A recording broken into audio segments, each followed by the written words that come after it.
Лев Николаевич Гумилев. Открытие Хазарии. Эпиграф.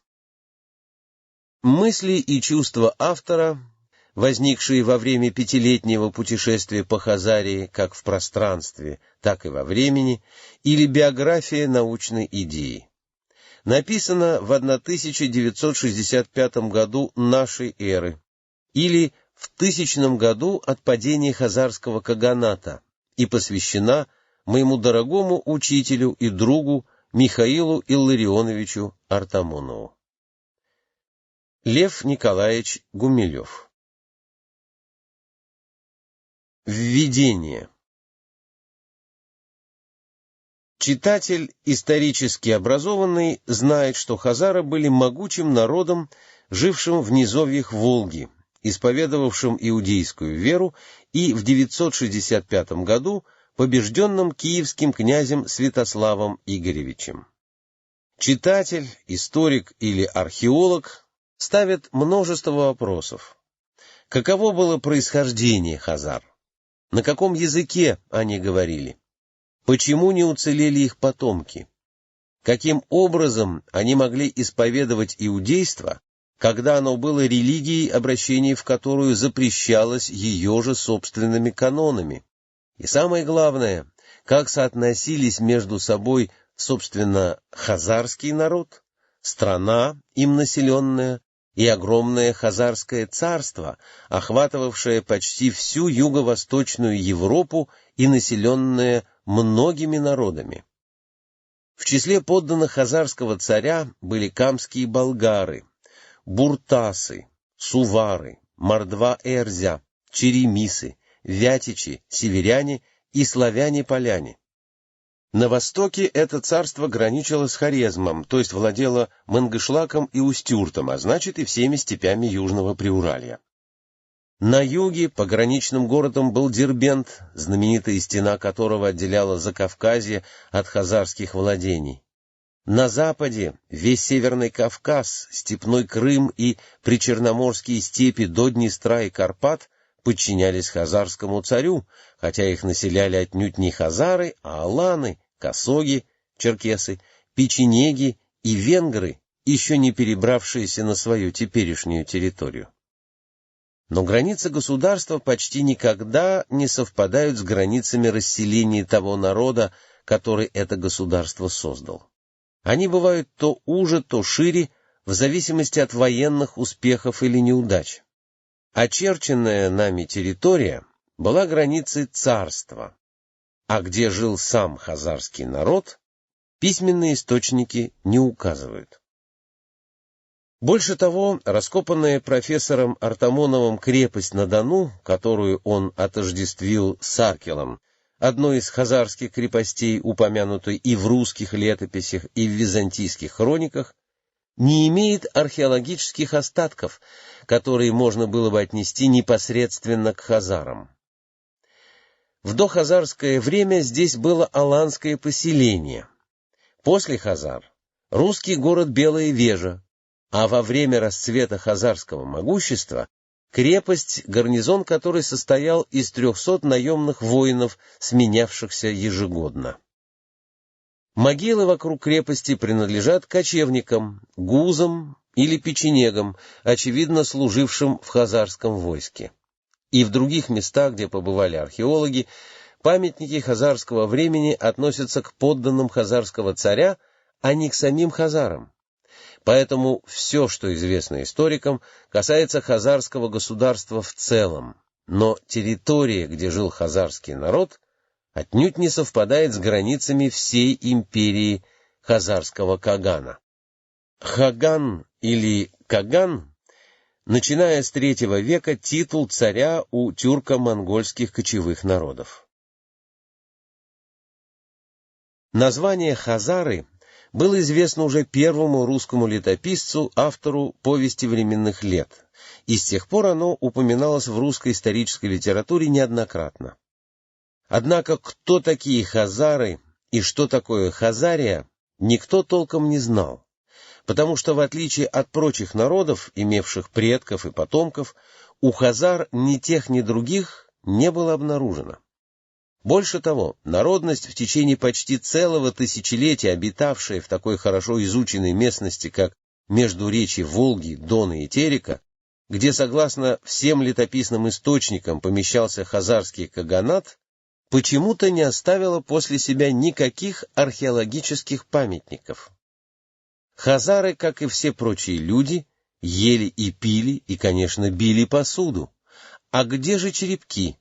Материал, всегда являющийся первой находкой археологов. У хазар было два крупных города – Итиль на Волге и Семендер на Тереке. А где их остатки? Хазары умирали, куда девались их могилы? Хазары размножались, с кем слились их потомки?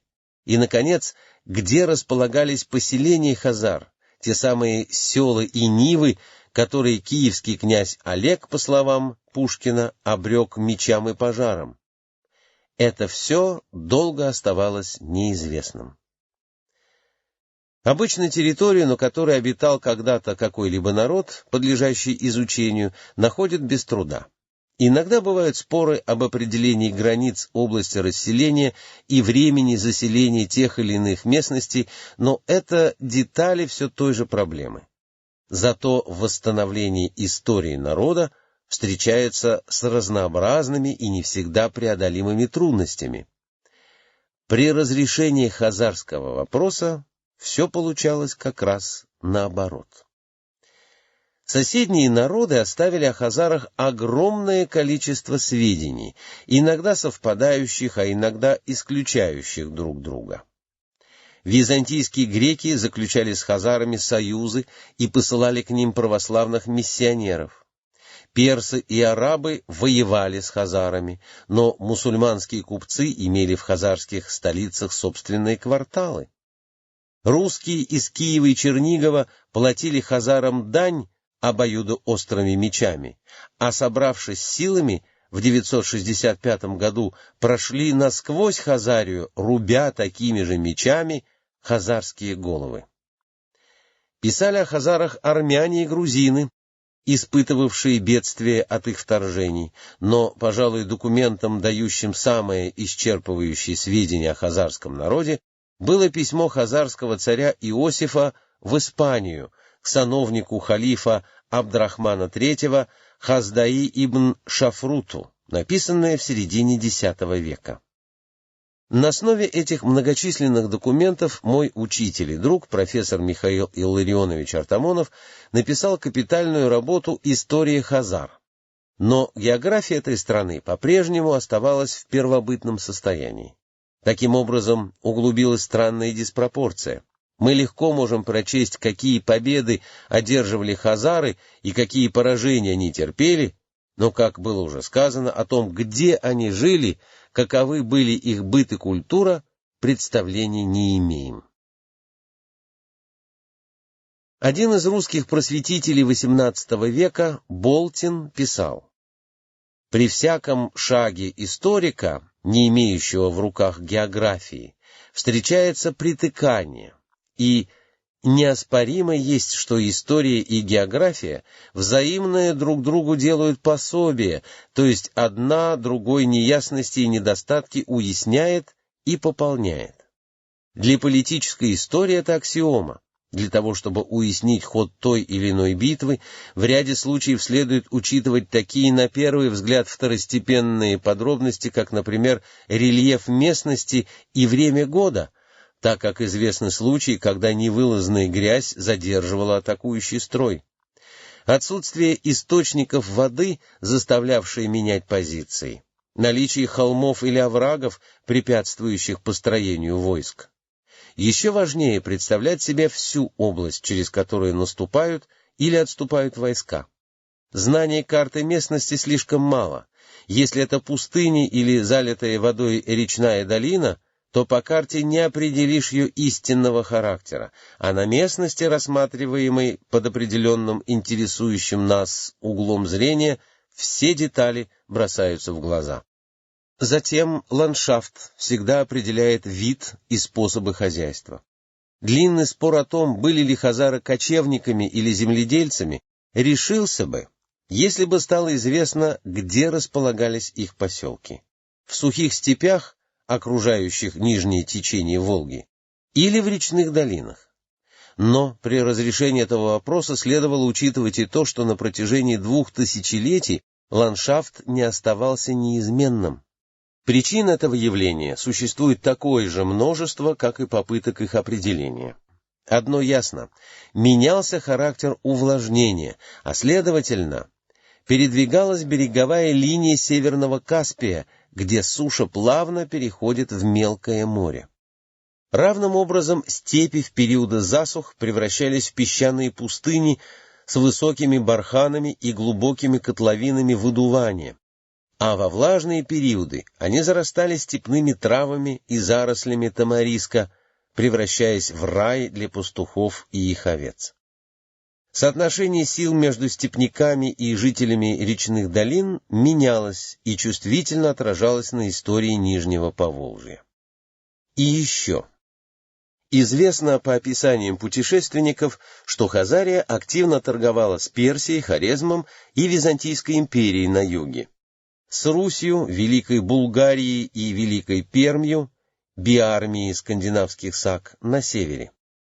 Но как проходили с юга на север персидские купцы, менявшие серебро на драгоценные меха? Шли ли они через бесплодные пустыни Приоралья или плыли через бурные Каспийские воды с тем, чтобы подняться вверх по Волге?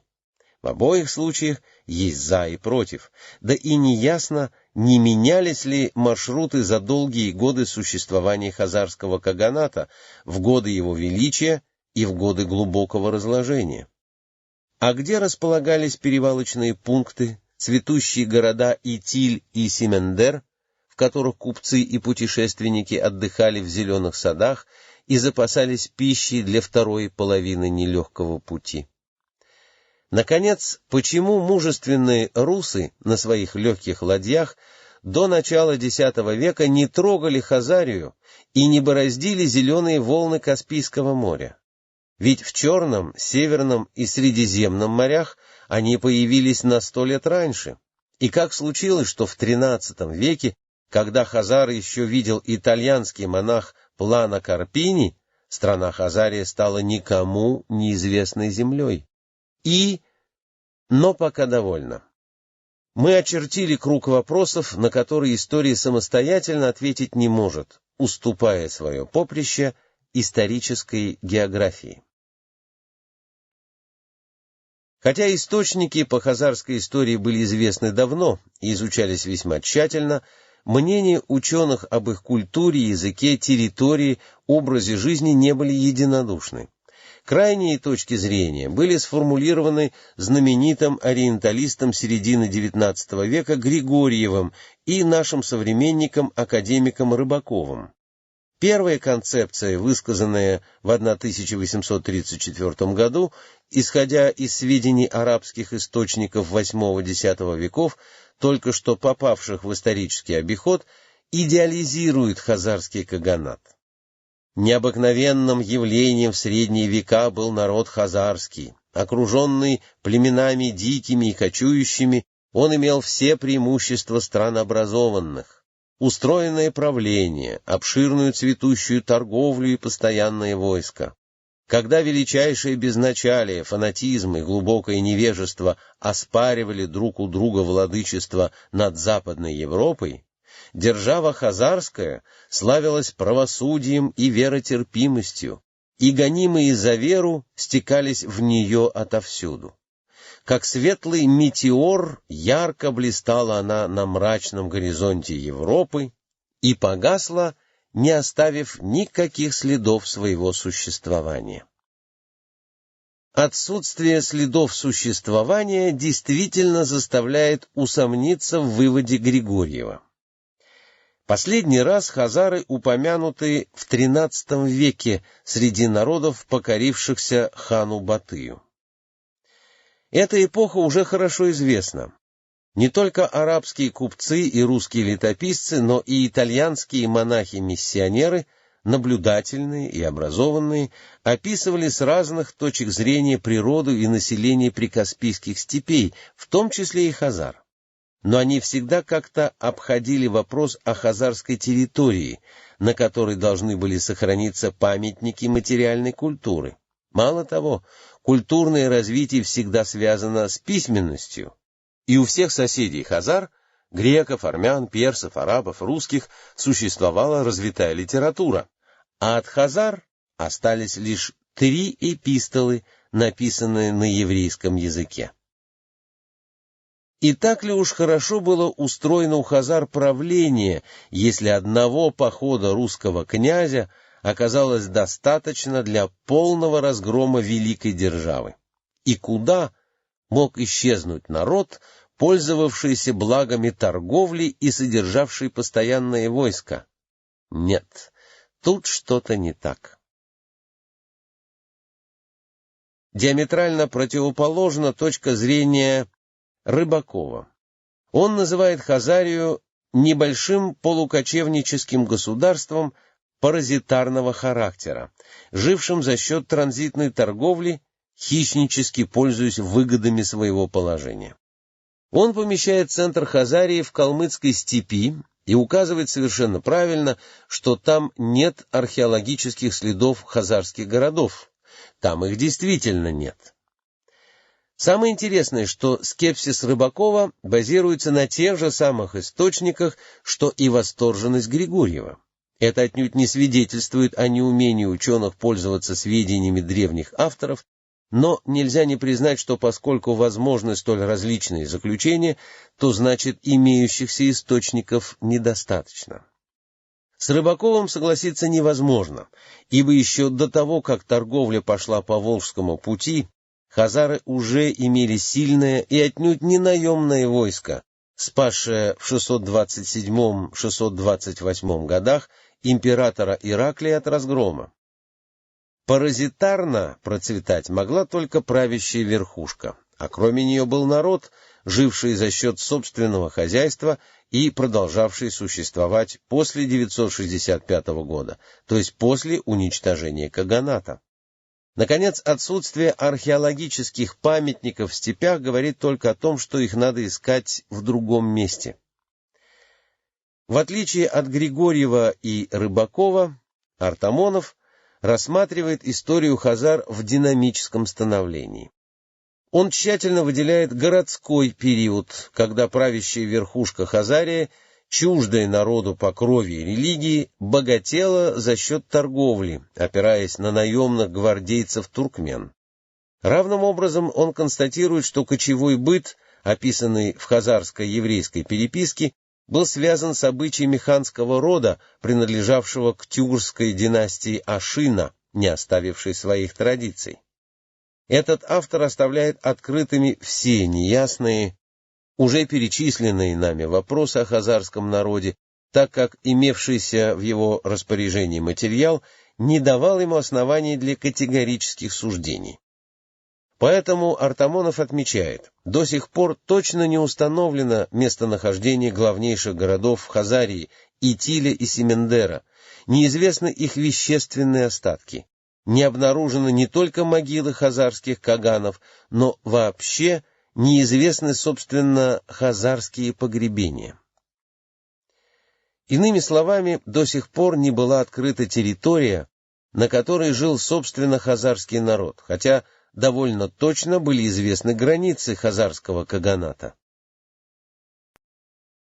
Этими 3 концепциями по существу исчерпаны варианты решения хазарской проблемы.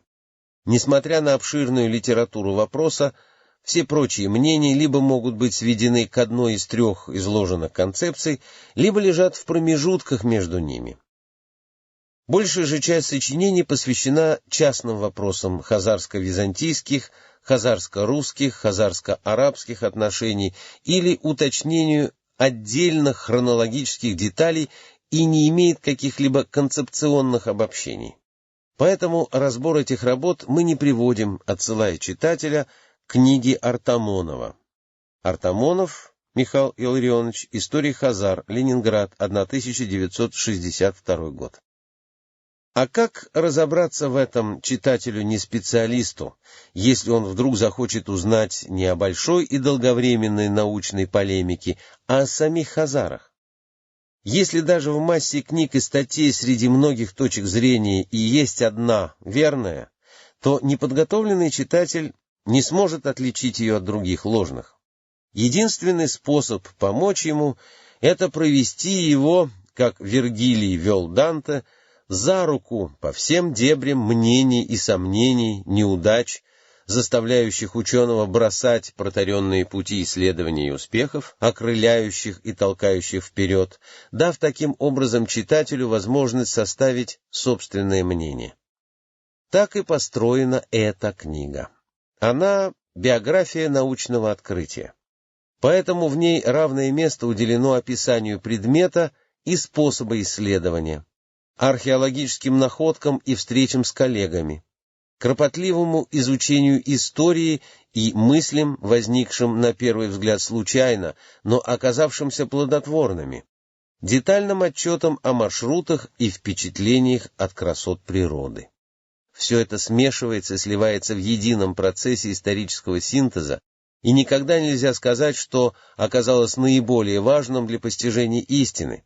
Изучение ли источников в подлинниках или переводах, чтение ли исторических работ современных ученых, описание ли черепков и бус с древних городищ, как под горячим южным солнцем, так и в тишине кабинета, а может быть, это беседа с ученым-другом, специалистом в другой области, делящимся своими знаниями, или собственная ассоциация, родившаяся из долгого размышления наедине с собой. Да не посетует на меня читатель, что в этой книге будет рассказано не только о хазарах и их стране, но также и о маршрутах и прочитанных книгах, о моих спутниках и собеседниках, о спорах и их решениях, и даже обо мне самом.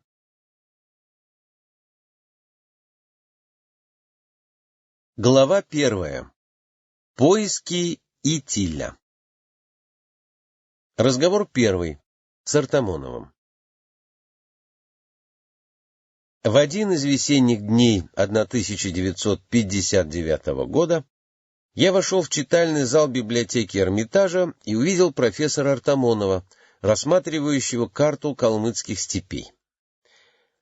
«Сколько километров в фарсахе?» — мрачно спросил он меня. Я припомнил общепринятую величину 5,5 километров, но профессор буркнул «не выходит» и пригласил меня к карте. Дело заключалось в следующем. Хазарский царь Иосиф в письме к Хаздае ибн Шафруту описал ежегодную летнюю перекочевку своего двора.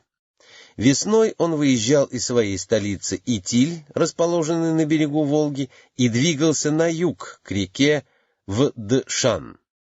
Затем он перекочевывал на север, очевидно избегая летней жары в засушливых прикаспийских районах, но двигался не домой, а к реке Бузан, отождествляемой с Доном, и оттуда возвращался к себе в Итиль, находившийся в 20 фарсахах от Бузана. В краткой редакции письма расстояние от Бузана до столицы Хазарии Итиля 30 фарсахов. Тут же царь Иосиф сообщает расстояние от своей столицы до границ своего царства. На восток до Герканского, то есть Каспийского моря, 20 фарсахов, на юг до реки Угру 30 фарсахов и на север до уже упомянутой реки Бузан и до склона нашей реки к морю Герканскому, то есть до сближений излучин Дона и Волги в современном месте Волго-Донского канала, 20 фарсахов. Таким образом, все расстояния исчисляются от столицы Итиля. Следовательно, для того, чтобы найти место столицы, Артамонов построил на карте треугольник, упиравшийся вершинами в реки Дон, Бузан, Волгу, Итиль и Терек, Угру, с длиной сторон, пропорциональной заданным расстояниям. Однако установленная длина фарсаха 5,5 километров противоречила его построению. Если принять эту длину за основу и опереть вершины треугольника на Дон и пусть даже не на Терек, а на Куму и Маныч, то столица хазарского каганата должна оказаться в степи Северной Калмыкии, около Сарпинских озер. Это одно противоречило источникам, помещавшим Итиль на берегу Волги, а кроме того пропадала большая река Вдшан, находившаяся на 10 форсахов севернее пограничной реки Угру. Задача казалась неразрешимой. Именно это заставило моего учителя задуматься. И тут у меня внезапно вспыхнула далекая ассоциация. В молодости, еще в 1932 году, мне довелось работать в Таджикистане малярийным разведчиком. Работа заключалась в том, что я находил болотца, где выводились комары, наносил их на план и затем отравлял воду парижской зеленью.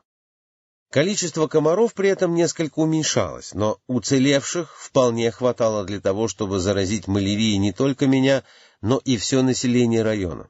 Однако я извлек из этой работы максимальную пользу, потому что освоил глазомерную съемку и разговорный таджикский язык.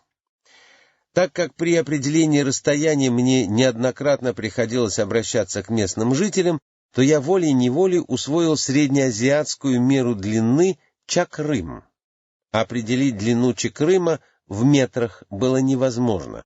Он был то длинный, то короткий, но в вариациях наблюдалась строгая закономерность. Если идти в гору или по болоту, чакрым короткий. Если с горы или по хорошей дороге, длинный. А все прочие величины располагались между этими лимитами. Собственно говоря, чакрым был мерой не длины, а усилий, которые человек должен был затратить, чтобы достигнуть цели.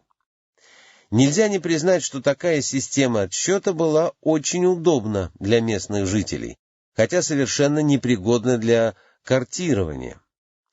И тут мне пришла в голову мысль, что таджикский чакрым — не что иное, как персидский фарсанг, арабизированная форма форсах, и тогда следует учитывать не абстрактную длину, а проходимость путей перекочевок. Длина форсаха высчитана европейцами в условиях пересеченного рельефа Иранского плоскогорья, а в прикаспийских степях, гладких как стол, она должна быть куда больше. Мы тут же прикинули расстояние, построили треугольник, и оказалось, что при длине хазарского форсаха 10 километров река Угру, Терек, река Бузан, Дон, Вдшан, Кума, а Итиль должен находиться на одном из берегов Волги, между селами Янатаевск и Селитряном. Оставалось последнее — доказать, что форсах действительно не определенная мера длины, а приблизительная, зависящая от рельефа и состояния дорог. В европейской литературе указаний на это нет, но дело было спасено персидским романом XIX века «Путешествие Ибрагим-бека», написанным Зейн аль-Абидина Маргаи. Там описываются впечатления европеизированного перса-патриота, жившего в Александрии и посетившего родину своих предков. Он описывает Персию весьма мрачными красками, но среди прочего есть сентенция, что, мол, персидские арбакеши такие дикари, что даже расстояние мерить не умеют. Длинная и короткая дорога у них составляет 1 форсанг. Это соображение помогло решить вопрос, и вскоре Артамонов предложил мне ехать на берег Волги и отыскать там столицу Хазарии, место которой он рассчитал с достаточной точностью. Я с восторгом согласился, и экспедиция была намечена на сентябрь 1959 года. Согласно описаниям арабских и персидских географов и письму царя Иосифа, Итиль был большим городом, располагавшимся на длинном узком острове и обоих берегах Волги. С правым берегом остров был соединен мостом, а на левый нужно было переправляться на лодке. Размеры города у разных авторов разные и довольно неопределенные. Однако все подчеркивают, что город был обширным и многолюдным, хотя кирпичных зданий, за исключением ханского дворца, не было. Указано, что в городе было много деревьев, а стену, окружавшую город, сравнивали даже со стеной Ургенча. С одной стороны, количество признаков и авторитетных свидетельств как будто вполне достаточно, но с другой непонятно, как мог такой памятник остаться незамеченным, когда даже остатки деревень не могут укрыться от острого глаза археолога. Берега Волги населены густо. Если бы город располагался там, то, вероятно, был бы давно найден. И все-таки соображения Артамонова были столь убедительны, что для проверки их поехать на место казалось необходимо. Путешествие 1959 года. Первая неудача. В начале сентября 1959 года из Ленинграда выехала Астраханская археологическая экспедиция в составе Лев Николаевич Гумилев, начальник экспедиции, Иштван Эрден и Василий Дмитриевич Белецкий, сотрудники экспедиции. В Москве к экспедиции примкнул студент-дипломник исторического факультета МГУ Андрей Николаевич Зелинский. Мы приняли его на должность рабочего и были потом очень рады, так как он оказался дельным работником и хорошим товарищем. Как истые полевики, мы начали вести свои первые наблюдения еще из окон астраханского поезда. Ранняя северная осень со слякотью и моросящими дождями осталась позади, как только мы переехали в Волгу. Яркая голубизна неба как-то особенно гармонировала с палевой желтизной иссохших трав, припудренных тонкой пылью. Странно, но ни блеклость трав, ни пыль не казались ни скучными, ни безрадостными. Все было насквозь пропитано солнцем, и трава, и пыль, и меланхолические верблюды, и ветлы, мощные ивы с бледно-зелеными узкими листьями, трепетавшими под слабым дуновением ветерка. Степные травы намного калорийнее и питательнее свежей зелени северных болотистых лугов, и для прокорма стад домашних и диких их хватало. Тут я стал учиться читать ландшафт, искусство, определившее дальнейшую судьбу экспедиции.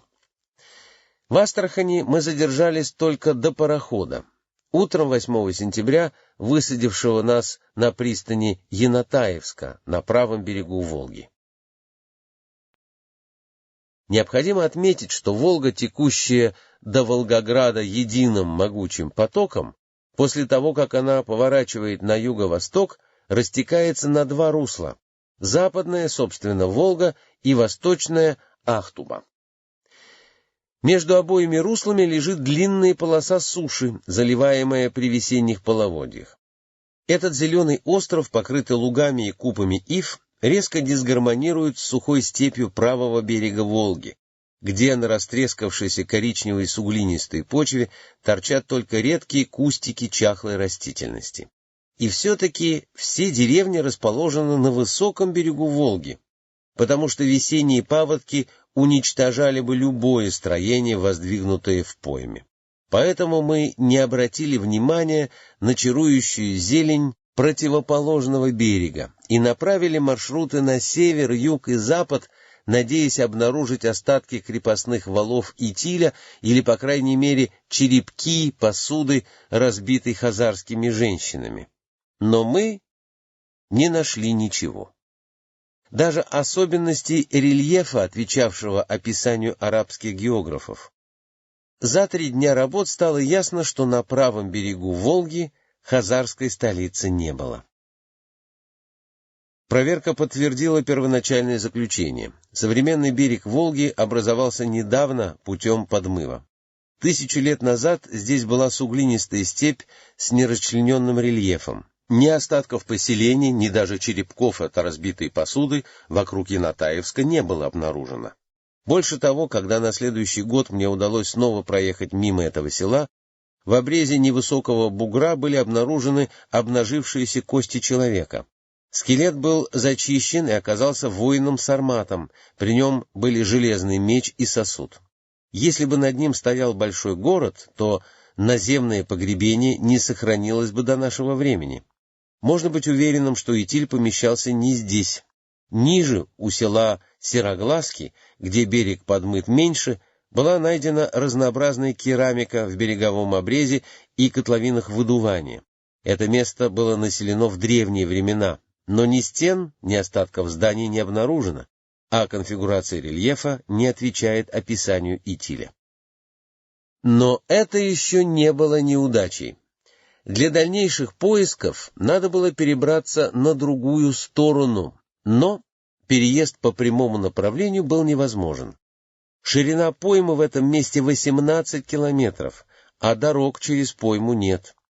Пришлось спуститься на автобусе до села Сероглазки, переправиться на лодке через 2 протока, Волгу и Кирпичный ручей, и добраться до автомобильной дороги на левом берегу Ахтубы.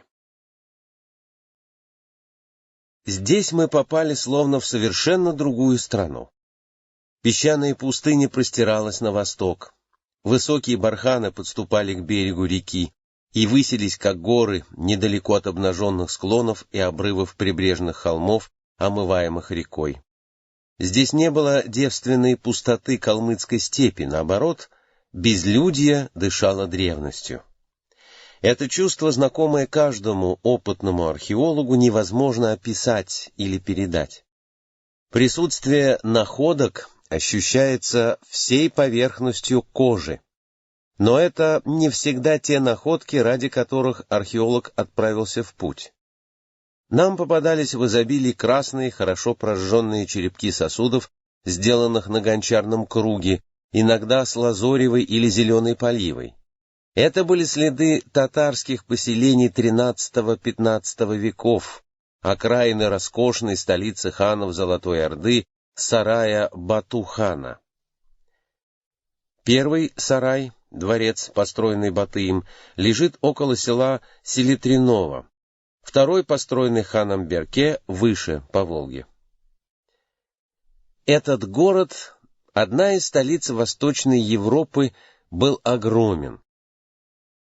Остатки домов встречаются на 5 километрах вглубь от реки и почти на 7 километров вдоль берега Ахтубы. Большая часть зданий была разобрана еще в XVI веке, и кирпичи пошли на постройку Астраханского Кремля. Ныне сохранились только фундаменты, развалины да огромные сосуды типа амфор, вкопанные в землю и служившие хранилищами зерна. Мы тщательно обследовали весь берег Ахтубы, но следов хазарской или хотя бы дотатарской, грубо лепной, плохо прожженной керамики тюрков VII-X веков не нашли. Однако той уверенности, которую мы обрели на правом берегу Волги, тоже не появилось. Пески, перевиваемые ветрами, не могут удержать на поверхности осколки керамики. Она неизбежно проседает до твердого грунта и покоится под барханами. Иногда ветер раздувает глубокую котловину, и там можно найти просевшие черепки. Но это дело случая. Может быть, рядом, метрах в 5 или 10, есть скопление черепков, которые пролили бы свет на наши вопросы, а может быть, и там ничего не лежит, ведь под горой песка ничего не видно. Поэтому нельзя было сделать даже отрицательного заключения, то есть вообще никакого, а это хуже всего. И тогда, в отчаянии от неудачи поисков, я сел на берегу реки и задумался. Мне показалось нелепым, что люди без большой нужды будут жить на высоком берегу, куда было так тяжело таскать из реки воду. Ведь гораздо удобнее жить около воды, на другом берегу Ахтубы, где в широкой пойме на зеленом лугу росли невысокие, удивительно живописные ивы. Неужели вся пойма затопляется во время весенних половодий? Разве нет там высоких мест, пригодных для жизни? А всегда ли река так высоко поднималась, как теперь? И тут я принял решение, совершенно несообразное с точки зрения нормальной археологической разведки, начать поиск города в пойме, где за последние 200 лет никто не построил ни одного дома, потому что каждую весну через эти великолепные луга прокатываются бушующие волны Волги. Председатель сельсовета любезно разрешил экспедиции воспользоваться его рыбачьей лодкой. И мы, преодолевая неожиданно быстрое и мощное течение, переправились на левый берег Ахтубы и пошли вверх по течению, тщательно исследуя каждый метр земли. Первое, на что мы наткнулись, был довольно высокий песчаный холм, на вершине которого стоял домик, птицеферма. Дом был в хорошем состоянии, и, значит, половодье ему не вредили. Самое интересное было все же не это, а то, что холм был эолового происхождения. Песок, образовавший его, был перенесен ветром из-за Ахтубы и почему-то выпал на одном только месте. Это могло быть лишь в том случае, если некогда на месте холма стояла стена или другая преграда, за которой образовывалось воздушное завихрение, куда пускался песок. Во всех других случаях уносимый ветром дальше на запад. Отметив это, мы двинулись вверх по течению Ахтубы. На наше счастье, в 1959 году водой наполнялось Волгоградское море, и уровень Ахтубы был ниже обычного. Поэтому ниже невысокого яра обнажилась широкая, около 20 километров, полоса, и сам яр просматривался как на геологическом разрезе. Наверху, над яром, были найдены только обычные татарские черепки, но на обсохшей полосе начали попадаться липные, грубые, плохо обожженные черепки IX-XI веков. Не было никакой возможности определить, как они там оказались, были ли перетащены водой, осели ли они вместе с берегом. И вдруг находка. Черепок IX-XI веков торчал из подмытого берега, точно датируя слой, в котором он лежал. А над ним 2,3 метра речных наносов, образовавшихся, следовательно, за последнюю 1000 лет, потому что просесть через плотную аллювиальную глину маленький черепок не мог. А если так, то все наши поиски на поверхности бесплодны, ибо интересующий нас горизонт находится на глубине 2,3 метра. Нам оставалось только одно — обследовать рельеф этого участка и определить, соответствует ли его конфигурация средневековым описаниям местности, где лежала столица Хазарии. Напомню древнее описание. Длинный остров с дворцом Кагана, протока на западе настолько узкая, что через нее можно перекинуть мост, и широкая река на востоке. А что мы видим в исследуемом нами участке? Вдоль правого берега Ахтубы тянется высокая гряда, на нижнем конце которой описанный нами песчаный холм птицеферма, а на верхнем — урочище Мартышкин лес, не заливаемое даже при высоких паводках. Ширина гряды ныне около 70 километров, но в прошлом она была шире, так как Ахтуба ежегодно ее подмывает. Эта гряда ограничена ныне с запада сухим руслом неширокой, около 50 метров, древней реки. Когда река текла, перекинуть через нее мост можно было и средствами VIII века. Ахтуба, ограничивающая гряду с востока, широка, и переезжать ее можно только на лодках. Песчаный холм возник на месте разрушенного каменного строения, а прочие постройки из дерева и войлока на правом берегу узкой реки, в нынешней пойме, были уничтожены волнами реки при поднятии ее уровня, о чем свидетельствует слой аллювиальной глины толщиной в 2,3 метра. Если город был тут, то он уничтожен без остатка, и даже находка черепка в слое берегового обреза — счастливая случайность. Вместе с тем, нигде по течению Ахтубы вплоть до дельты другой подходящей или даже похожей конфигурации рельефа нет. Это было установлено нами в следующем 1960 году, когда сам характер и методика поисков радикально изменились. Итак, мы нашли место, где некогда стоял Итиль, но где не осталось даже его развалин. И все-таки ни один археолог не счел бы экспедицию удачной. полагается возвращаться не с соображениями или выводами, а с вещами, скелетами и планами городищ. А тут ценной находкой был только один черепок, вынутый из слоя. По этой ниточке надлежало либо распутать сложный узел хазарской проблемы, либо признать свою неудачу и больше не ездить в низовье Волги. Разговор второй с Абросовым. По возвращении из экспедиции я познакомился с огромной хазароведческой литературой, сплетением несовместимых точек зрения и более или менее необоснованных выводов.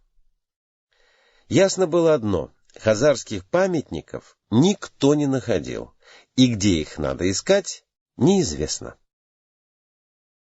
Но наука развивается не только в тиши кабинета и в суматохе экспедиций. Там научные идеи только проверяются и наносятся на бумагу. Самое важное — это научное общение ученых разных специальностей, беседа, во время которой между собеседниками вспыхивают искры взаимопонимания, от которых загораются костры плодотворных исследований. Такая искорка вспыхнула в глазах гидробиолога и лимнолога Абросова, когда он услышал о датировке нижневолжского аллювия керамикой X века. «Ты сам не понял значения твоей находки», — воскликнул он и поведал мне свою концепцию, которой для полноты воплощения не хватало только одного — твердой хронологии. Заключалась она в следующем. Теплый и влажный воздух приносится к нам циклонами с Атлантического океана. Он течет по ложбине низкого атмосферного давления между двумя барометрическими максимумами — полярным и затропическим. Над Северным полюсом висит тяжелая шапка холодного воздуха. Она ограничивает с севера путь циклонов, стремящихся на восток. Над Сахарой также высится атмосферная башня, образовавшаяся за счет вращения Земли, но, в отличие от полярной, она подвижна. Соответственно, степени активности солнечной радиации затропический максимум расширяется к северу и сдвигает ложбину низкого давления, по которой движутся на восток циклоны, причем смещение циклонических путей выражается многими сотнями и даже тысячами километров. Возможно 3 комбинации увлажнения. Первая. При относительно малой солнечной активности циклоны проносятся над Средиземным и Черным морями, над Северным Кавказом и Казахстаном и задерживаются горными вершинами Алтая и Тянь-Шаня, где влага выпадает в виде дождей. В этом случае орошаются и зеленеют степи, зарастают травой пустыни, наполняются водой Балхаш и Аральское море, питаемые степными реками, и сохнет Каспийское море, питаемое на 81% водами Волги. В лесной полосе мелеют реки, болота зарастают травой и превращаются в поляны. Стоят крепкие малоснежные зимы, а летом царит зной. На севере накрепко замерзают Белое и Баренцево моря, укрепляется вечная мерзлота, поднимая уровень тундровых озер, и солнечные лучи, проникая сквозь холодный воздух, раскаляют летом поверхность земли. Раз нет облаков, инсоляция огромна. Это, пожалуй, оптимальное положение для развития производительных сил во всех зонах Евразийского континента. Вторая. Но вот солнечная деятельность усилилась, ложбина циклонов сдвинулась к северу и проходит над Францией, Германией, Средней Россией и Сибирью. Тогда сохнут степи, мелеет Балхаш и Арал, набухает Каспийское море. Волга превращается в мутный бурный поток. В Волжско-Окском междуречье заболачиваются леса, зимой выпадают обильные снега и частые оттепели. Летом постоянно сеет мелкий дождик, несущий неурожай и болезни. Третье. Солнечная активность еще более возросла, и вот циклоны несутся уже через Шотландию, Скандинавию к Белому и Карскому морям. Степь превращается в пустыню, и только остатки полузасыпанных песком городов наводят на мысль, что здесь некогда цвела культура. Суховеи из сухой степи врываются в лесную зону и заносят ее южную окраину пылью.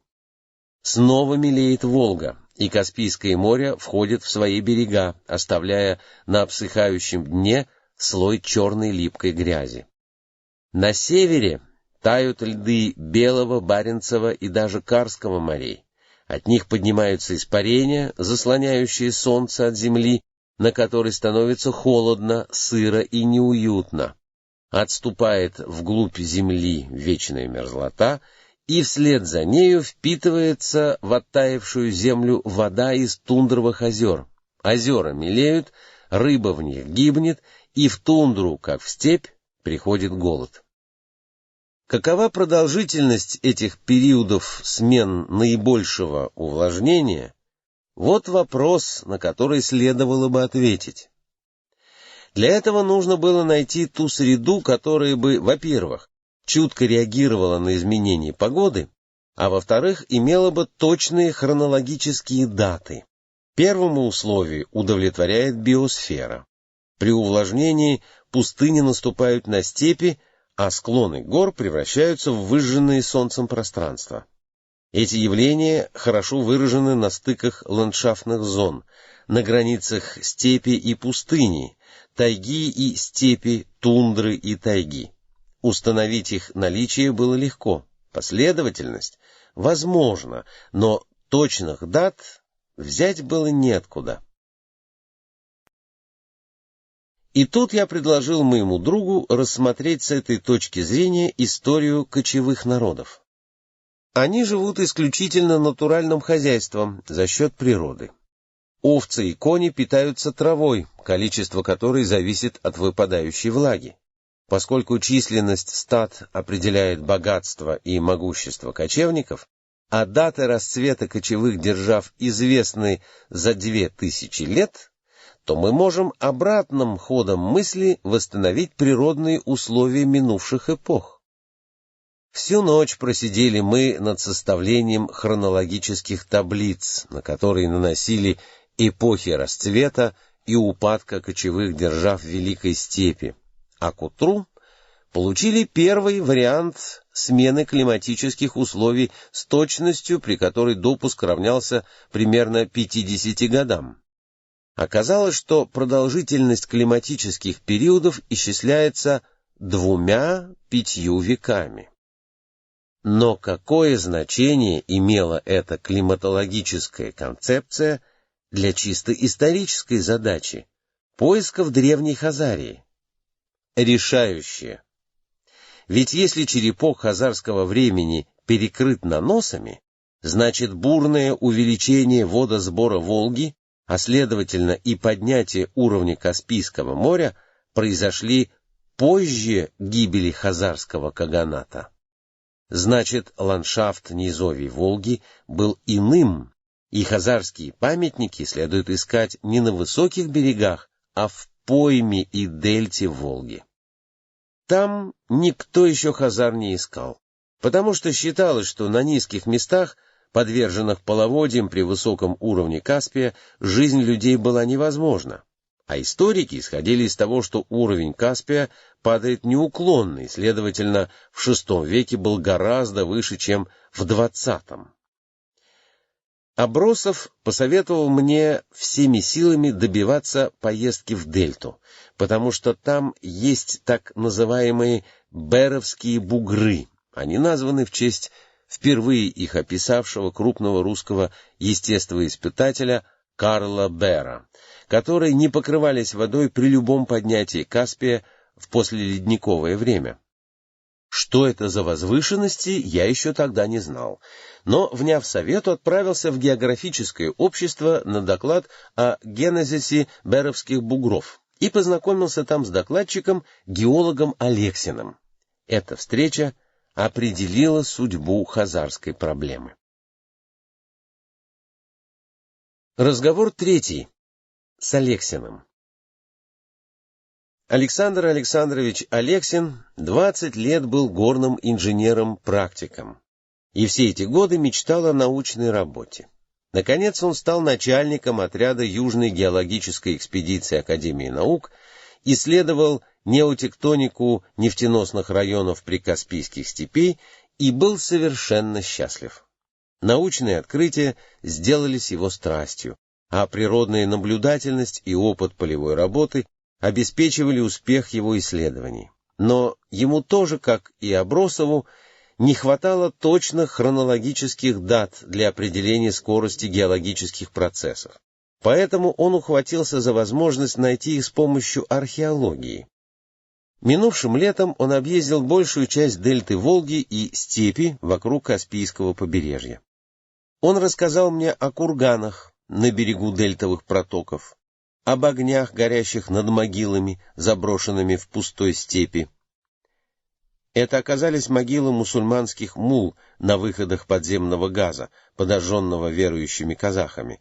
Надписи на могилах, сделанные четким арабским шрифтом, давали точную дату — начало XX века. О найденных скелетах в береговых обрезах и черепках битой древней посуды, которые он не счел достойными внимания, но которые интересовали меня больше всего. Мы условились совершить совместный маршрут. Вернее, мне было предложено попутешествовать на машине геологов, попутно делая наблюдения и сборы, а работу мы условились написать совместно, когда результаты исследования окажутся в наших руках. Алексин в этом не сомневался, а я робко надеялся, не желая искушать судьбу. Надо было еще уговорить начальство, а это было непросто, так как экспедиция минувшего года рассматривалась как неудача. Но Артамонов, выслушав мои соображения, покачал седой головой и дал мне 2-месячную командировку в Астраханскую область.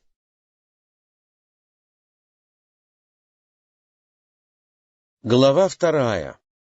Путешествие в широком пространстве. Цель и средства. Чем шире цель, тем легче в нее попасть. Но что делать, если нужно попасть в определенную точку? Моя задача заключалась не только в том, чтобы побывать в Хазарии, но и в том, чтобы доказать, что это действительно Хазария. Иными словами, я должен был найти памятники, достаточно убедительные для моих полных скепсиса коллег. Еще не умея полностью отрешиться от классической методики археологической разведки, я предполагал, что наткнусь на место, где окажутся хазарские погребения или поселения. Как выяснилось, через 2 месяца я был прав и не прав. 18 августа 1960 года Алексин приветливо встретил меня в Астрахани, и новая экспедиция началась. На этот раз полевое оборудование было просто великолепно. В нашем распоряжении оказались нивелир и карты, палатка и спальные мешки с раскладушками, машина с шофером Федотычем и примус со стрепухой Клавой. А для передвижения по протокам дельты у нас была прекрасная моторная лодка. Капитан ее, Михаил Александрович Шуварин, до конца принимавший участие в работах экспедиции, заслужил нашу искреннюю благодарность за четкость, находчивость и исполнительность, а также за сочувствие нашей работе. Его знанию лабиринта протоков дельты экспедиции в значительной мере обязана своими успехами. Алексин предложил вместо детальных поисков в одном месте провести широкую рекогносцировку всей области, где могли быть хазарские памятники. В этом плане был элемент риска. Если бы и на этот раз экспедиция вернулась без находок, а только с наблюдениями, то на 3-ю поездку не пришлось бы рассчитывать. И тем не менее мы рискнули, наметив 4 маршрута. на юг, в дельту до моря, на север, вдоль берега Волги до Саратова, на запад, в калмыцкие степи и на восток, в Рын-Пески, с тем, чтобы попутно обследовать площадь, обсохшую в последние годы из-за отступления и обмеления Каспийского моря. Оставалось надеяться, что на этой широкой площади удастся найти хазарские памятники. Дельта. Первые чувства, которые испытывает путник, попавший из сухих степей Астраханской области в любой из многочисленных протоков дельты Волги, — удивление. Трудно даже представить себе, как не похожи друг на друга эти географические районы. Когда спускаешься от Астрахани, то сначала по обеим сторонам протока расстилаются зеленые луга, но вскоре на берегах появляются цепочки зарослей ивы, нежно шуршащие серебристыми листьями. Ниже они сменяются стенами высокого камыша, так здесь называют тростник, или зарослями чакана, похожего на древние мечи с остриями, поднятыми к небу. А вечером солнце тонет в прозрачной глади протоков, и кажется, что вся толща воды пронизана багряными лучами заката. Ландшафт живет. То и дело плещется крупная рыба. На мели у берегов стоят внимательные цапли. В затонах плавают стаи уток. Иногда в камышах слышен шелест. Это пробирается кабан, единственный зверь, для которого заросли не препятствие.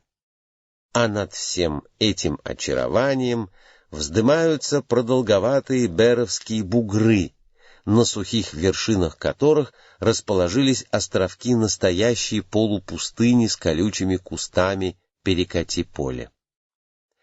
На склонах бугров и возвышенностях стоят поселки русских и казахов. Оба эти народа давно живут совместно, уважают друг друга, вместе ездят на рыбную ловлю и пасут на заливных лугах стада коров и конские табуны. Невольно напрашивается вопрос, не так ли жили в древности хазары? Ведь в этих местах другого способа жизни просто не придумаешь. Но нам нужны были находки. Курганные насыпи на протоке Бушме действительно напоминали древний могильник, но, как оказалось при выяснении путем шурфовки, это были просто выкиды со дна реки при углублении фарватера. На сизом бугре, в дельте Волги каждый бугор имеет свое название, недалеко от поселка Зеленги мы наткнулись на казахское кладбище. Глубокие могильные ямы были не засыпаны, а прикрыты досками и соломой и обнесены глинобитной оградой. Но этот факт был бы интересен этнографу, а не археологу. Надписи на памятниках, сделанные арабским шрифтом, исключительно четким почерком, давали точные даты погребений, а именно 20 век нашей эры. Мы выехали в море через Беленский банк, и нашим глазам открылись плоские острова и водная гладь глубиной по колено. Птицы купались то в прогретой пресной воде, то в лучах ослепительного солнца. Рыбы оставляли среди водорослей серебристые, мгновенно пропадающие следы. Мы ходили по древней земле Хазарии на 28-29 метров ниже уровня Мирового океана. Некоторые впадины азиатского континента лежат ниже уровня моря, принятого за нуль, поэтому высотные топографические отметки здесь идут со знаком минус. Но находок не было, а где их искать, было неизвестно. На обратном пути мы подъехали к крохотной деревушке, приютившейся на склоне бугра Степана Разина. Навстречу нам вышел приветливый казах и с улыбкой пригласил гостей в дом.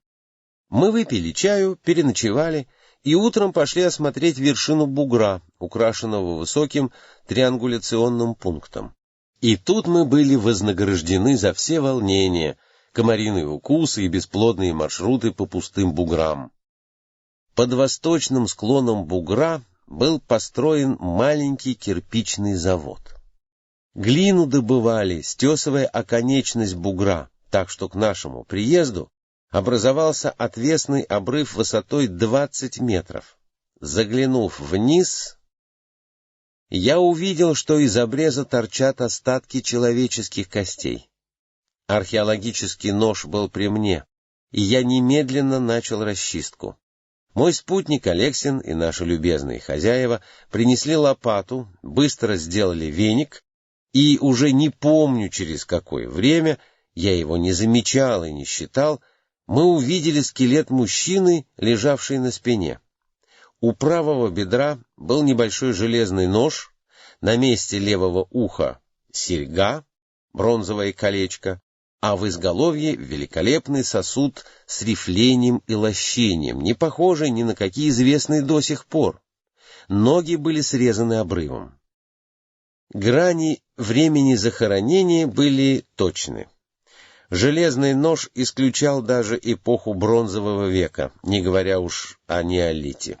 Татарский обряд погребения хорошо известен и совсем иной, нежели обнаруженный нами. Значит, верхней датой будет XIII век. Остается первое тысячелетие нашей эры.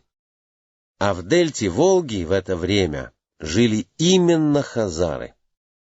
Сосуд по характеру изготовления следовало датировать VII-IX веками, а скорее просто VIII веком, ибо относящиеся к тому же роду, хотя и отличающиеся в деталях сосуды, неоднократно находили на Дону, и датировка их не подвергается сомнениям. Итак, в наших руках оказался хазарский череп, и места для сомнений не оставалось. Остальную часть пути до Астрахани я провел как бы в тумане. Что бы ни сулила и как бы ни обманула остальная часть отпущенного нам времени, о неудаче теперь не могло быть и речи. Хазарин был найден. Степи. Закончив маршрут в дельте, мы пересели на машину и двинулись в степи. Нам предстояли 3 дороги. Первая шла на север, вдоль правого берега Волги. Этот маршрут был, собственно говоря, вызван требованиями геологии, но мы хотели попутно установить, если не наличие, то хотя бы заведомое отсутствие хазарских памятников на территории, вне всякого сомнения, входившие в хазарский каганат. Второй маршрут, юго-западный, проходил через калмыцкие степи и черные земли до самого берега Каспийского моря. Третий маршрут был намечен на восток, в полупустыни и сыпучие пески Заволжья. Для того, чтобы выполнить такую большую программу за единственный месяц, сентябрь, остававшийся в нашем распоряжении, следовало ездить быстро, но при быстром движении снижаются возможности наблюдения, ведь целью поисков были крохотные осколки глиняной посуды, которые уже 1000 лет пылились и почти сливались с почвой. Обычно археолог идет пешком и смотрит себе под ноги, а тут нужно было угадывать место поисков из кузова быстро мчащейся машины. Несомненно, что много находок было не замечено, но зато мы нащупали новый метод поисков, впоследствии ставший наиболее эффективным способом исследования. По мелким, еле уловимым признакам мы научились угадывать места, где когда-то до нас останавливались хазары и их современники. Бывало, машина пробирается через желтый горячий песок, по бокам песчаные кочки высотой до полуметра, покрытые колючками. Никакого желания остановить машину и сойти на землю нет. Вдруг дорога становится ровной, и по краям ее расстилаются ровные площадки глиняного наплыва такыра, покрытого узором из трещин. Шофер готов дать газ, но я почти интуитивно останавливаю машину, спрыгиваю и иду, наклонив голову. Да, есть черепок, потом другой и скоро целая горсть остатков Средневековья. Снова мы едем дальше, и долго-долго нет желания опять ходить, уткнувшись носом в землю. Теперь я знаю, почему там была сделана находка. Ровная глиняная площадка, растрескавшаяся от жары, древнее дно озерка или мелкой речки. Там, где была пресная вода, останавливались на отдых и караваны, и пастухи. Там они разбивали по неосторожности горшки и бросали черепки, которые я так старательно искал. Кажется, просто, но тогда я этого не соображал, я это только ощущал. Таких примеров можно было бы привести множество, но принцип остается один. Чтение ландшафта, почти осязаемого географического явления, оказалось самым верным путем археологического поиска. Но научились мы этому делу только в долгой дороге, к описанию которой пора вернуться. Итак, мы двинулись на север, и через несколько часов после того, как Астрахань осталась позади, заговорил ландшафт. До Янатаевска шла уже знакомая нам суглинистая степь, обрывавшаяся почти отвесно к голубой поверхности Волги, подмывавшей берег. На другом берегу зеленела пойма, и я невольно вспомнил слова из письма хазарского царя Иосифа. «Страна наша не получает много дождей. В ней имеется много рек, в которых выращивается много рыбы. Есть также в ней у нас много источников. Страна плодородна и тучна, состоит из полей, виноградников, садов и парков. Все они орошаются из рек. Я живу внутри острова. Мои поля, виноградники, сады и парки находятся внутри острова». До чего точно было сделано описание. Зеленая пойма, по ландшафту подобная дельте, остров не только потому, что он омывается двумя мощными протоками, Волгой и Ахтубой, но и потому, что это кусочек плодородной земли среди бескрайности степей, пригодных только для кочевников. А в арабской средневековой литературе слово «остров» применялось также к рощам среди степей, как мы говорим «островки леса», и для всякого ограниченного пространства. Царь Иосиф мог употребить это слово и в том, и в другом смысле. Севернее Волгограда местность стала меняться. Волга текла единым мощным потоком, гладкая степь взбугрилась пологими холмами и прорезалась глубокими поросшими лесом оврагами. Изменился даже воздух, он сделался влажным и резким. В синем куполе неба поплыли рваные тучи. Не было сомнения, что мы попали в другую страну. И верно. В хазарское время здесь бродили загадочные буртасы и воинственные угры, предки венгров, заклятые враги хазар.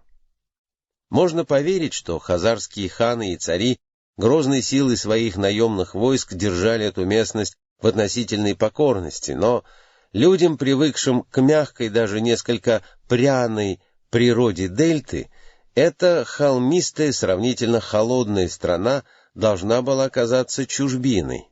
На каждой стоянке, останавливаясь специально у ручьев, в долинах, на перевалах через холмы, я тщательно искал хазарскую керамику, но не встретил ни одного черепка. Дальше ехать было незачем. От Саратова мы повернули на юго-запад и вернулись в Калмыцкую степь к берегам Сарпинских озер. Этот путь был выбран не случайно. В запале научной полемики с Артамоновым академик Рыбаков высказал предположение, что именно здесь помещалась столица хазар, полудикого хищного степного племени. На карте этот тезис выглядел убедительно, но достаточно было приехать на место, чтобы пропали все сомнения. Хазарской столицы здесь не было и быть не могло. Ныне Сарпинские озера — мелкие лужи, поросшие камышом. Но даже когда климат был более влажным и озера были шире и глубже, они оставались залитыми водой низинами, без твердых берегов, контуры которых менялись от весны к осени. Немногочисленное население еще могло прокормиться в этой местности, но строить здесь город никто бы не стал. И действительно, в низкой зелени лугов, между озерами не только городских валов, но даже осколков посуды мы не нашли, несмотря на длительную остановку перед дальнейшим путем на юг. К берегам Каспийского моря ведут 3 автомобильные дороги. Западная идет по высокой части Калмыкии через местность с абсолютными отметками выше уровня океана. Там высятся цепочки высоких курганов бронзового века, не имеющих отношения к хазарам. Восточная тянется близко от берега Волги, и если бы там было что-нибудь интересное, то оно было бы обнаружено астраханскими археологами. Мы выбрали среднюю, самую прямую дорогу, северный конец которой упирается в берег Волги около села Владимирского, 25 километров южнее Янатаевска.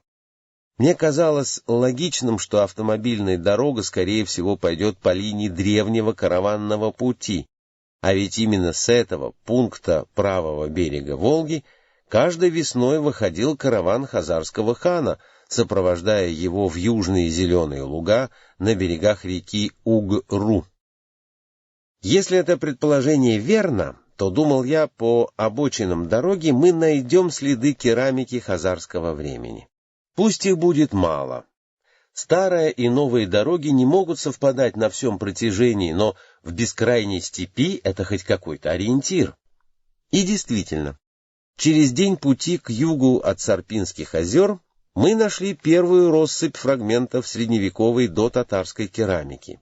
Черепки были мелкие, плохонькие, невыразительные, как говорят археологи, но ведь до сих пор не было ничего. С этого момента дорога для нас ожила.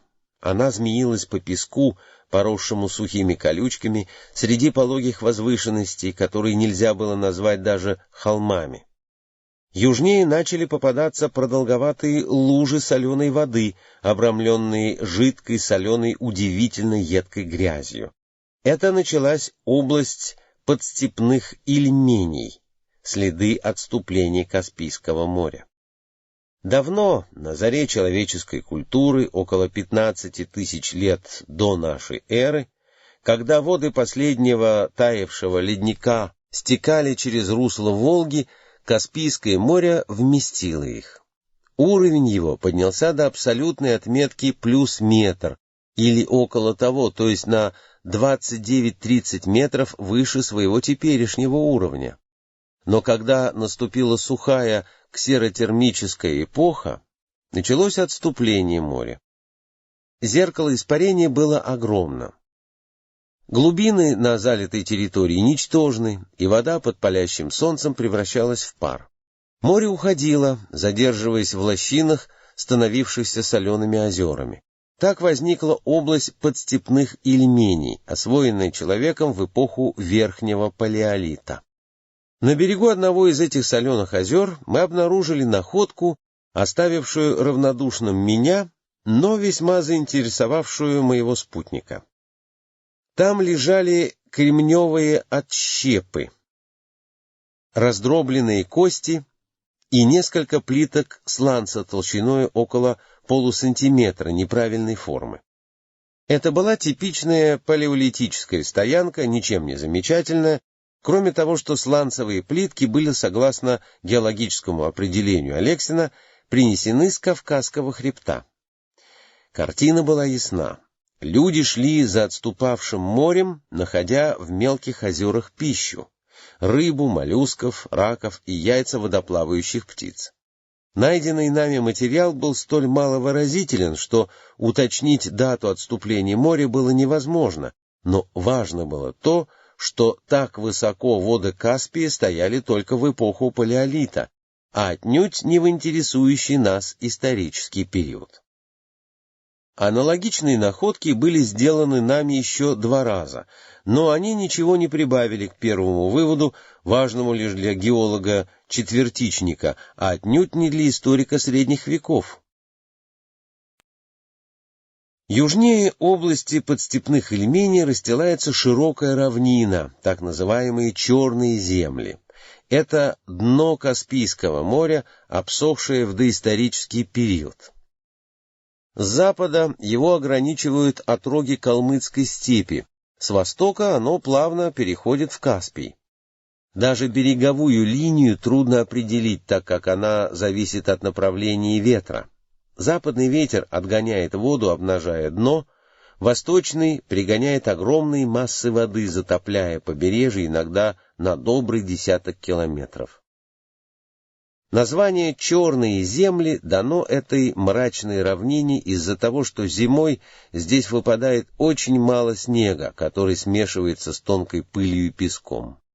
Однако именно в зимнее время сюда пригоняют на пастбища овец из Дагестана и Калмыкии. Житник и белая полынь, произрастающие в этой волнистой степи, лучший корм для овец, а малое количество снега не препятствует пастьбе. В это время равнина оживает, но ненадолго. Летнее солнце выжигает несъеденную овцами траву, и местность превращается в пустыню. Затем осенью проходят дожди, затопляющие низины и превращающие дороги в грязевые потоки. После дождей степь оживает, и в сентябре овцы снова нагуливают жир, необходимый для того, чтобы перенести нелегкую зиму. Без черных земель и примыкающих к ним ногайских степей трудно было бы представить себе экономику прикаспийского скотовода в любую эпоху, но отсутствие источников пресной воды обусловило здесь и отсутствие поселений, а тем самым и могильников, потому что близких людей хоронили около своих домов, а не на чужбине, хотя бы и освоенные для скотоводства. С точки зрения археолога, черные земли были пустыней очень полезной, но для постоянного пребывания людей непригодной. Мы ехали ранней осенью и остро ощущали абсолютное безлюдье, полное отсутствие жизни.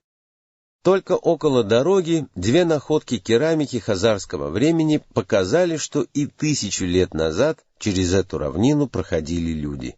Но то, что они не жили в этих местах, было очевидно. Дальше искать было нечего. Добраться до Терека мы не могли и повернули назад, в Астрахань, теперь уже твердо зная, что если даже хазары владели равнинами северо-западного Прикаспия, то жили они в других местах, более приветливых и удобных. Пустыня. Прохладным, но ясным сентябрьским утром наша машина быстро проехала через мосты Волжских протоков и некоторое время мчалась по уже знакомому нам берегу Ахтубы. Затем она повернула на восток, и мы оказались среди широкой равнины восточной дельты. Как она не похожа на центральную дельту! Уменьшение количества воды, несомой Волгой, за последние 1,5 века превратило эту местность в сухую степь. Орошается она последним пересохшим протоком Кигачем, мощной рекой, окаймленной ивами и зарослями камыша. Около Кигача еще есть зеленые пятна лугов, но большая часть равнины суха. Между пологими беровскими буграми, ограничивающими эту равнину с севера, врезаны продолговатые озера, остатки былых протоков Волги, превратившихся в старицы. Эти озера, которые здесь называют Ильмени, солоноваты, так как давно уже перестали быть проточными. Но они были такими, и в доказательство этому мы обнаружили на вершине одного из беровских бугров большое скопление керамики. Значит, у людей, живших здесь, была пресная вода. Керамика оказалась принадлежащей 2 периодам. Одна часть имела архаические черты и, возможно, относилась к бронзовому веку, а вторая была хорошо знакомая, грубая, лепная керамика из черного теста с дресвой, плохо обожженная, так что прокалились и побурели только поверхности стенок сосуда, а в середине глина осталась черной. Когда рассматриваешь эту керамику в изломе, то она кажется трехслойной, с внутренней черной прокладкой. Таким получается сосуд, обожженный на костре. Такая керамика встречается в Прибайкалье, Казахстане, Туркмении и даже была найдена на Дону при раскопках хазарской крепости Саркел.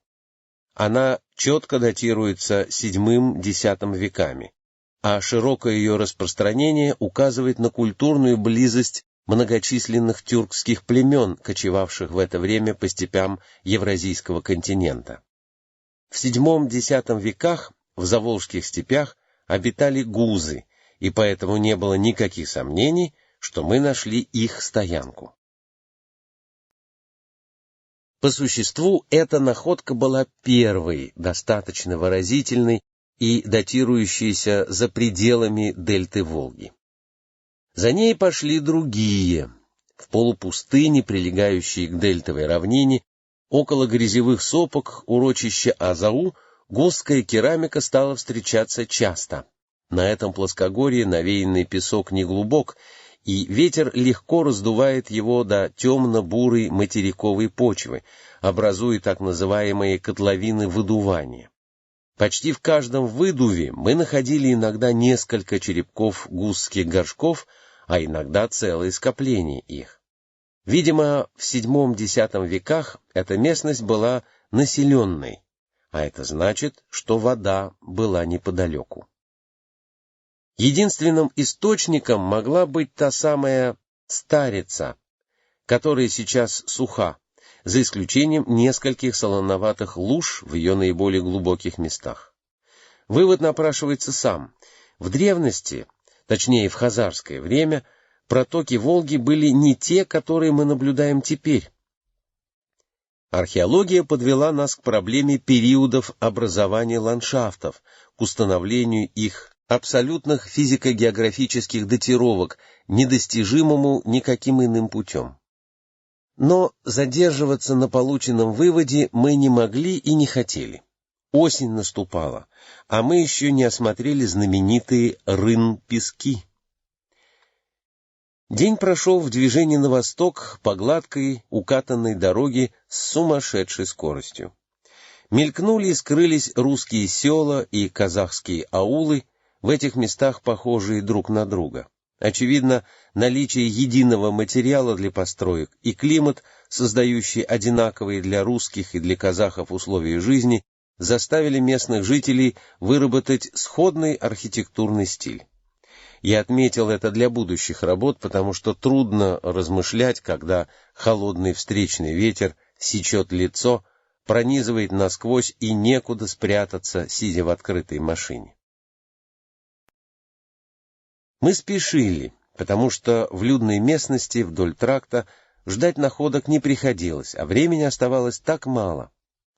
Наконец, после ночевки в холодной палатке, машина повернула на север от села Ганюшкино, и в дымке рассвета мы увидели высокие песчаные гряды, увенчанные аллеями причудливых кустов тамариска. Ветер стих, и песок лежал спокойно, переливаясь в косых солнечных лучах мерцанием желтого и пепельного жемчуга. То тут, то там над песком возвышались кустики сухой травы. Пустыня жила и дышала. Рядом с нашей широкой автомобильной колеей извивалась караванная тропа. Она обходила даже небольшие бугорки, ибо люди, ходившие по ней, берегли силы своих вьючных животных. Хотелось знать, кто проложил и поддерживал эту тропу, и на этот вопрос немедленно был получен ответ. Неожиданно среди двух гряд высоких барханов по левой стороне дороги открылась широкая, около 100 метров, и длинная, около 200 метров, котловина выдувания. В глубине ее был колодец, яма с обвалившимися краями. Вероятно, уже давно никто не пытался достать оттуда воду, но вокруг колодца и по всей котловине в огромном количестве валялись черепки.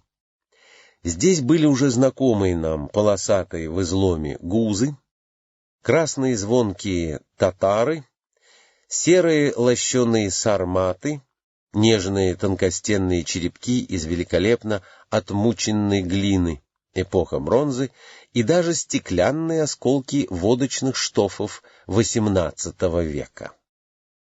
Тропинка уверенно подводила к колодцу, и теперь стало несомненно, что люди ходили по ней еще в глубокой древности. Дальше дорога шла на север, через казахский поселок Сазды, где был второй колодец, но там такого изобилия находок не было. Встречались отдельные черепки, а остальные, по-видимому, были втоптаны в землю стадами скота. Перед нами встала новая загадка. Почему люди на протяжении тысячелетий предпочитали тащиться от пустого берега Каспийского моря, в этом месте особо мелкого и несудоходного, вместо того, чтобы подниматься или спускаться по прекрасной Волге, где и дорога лучше, и воды вдосталь, и где можно двигаться и по реке, и по берегу? Найденная нами караванная тропа, очевидно, вела из стран ближневосточной культуры, Ирана, Хорезма, в Великую Пермь, Биармию. За биармийских вождей скандинавские конунги выдавали своих дочерей, да еще считали за честь. Персидские шахи получали оттуда меха и платили за них великолепными серебряными блюдами, ничтожная часть которых уцелела от губительного времени и хранится в отделе Востока Государственного Эрмитажа.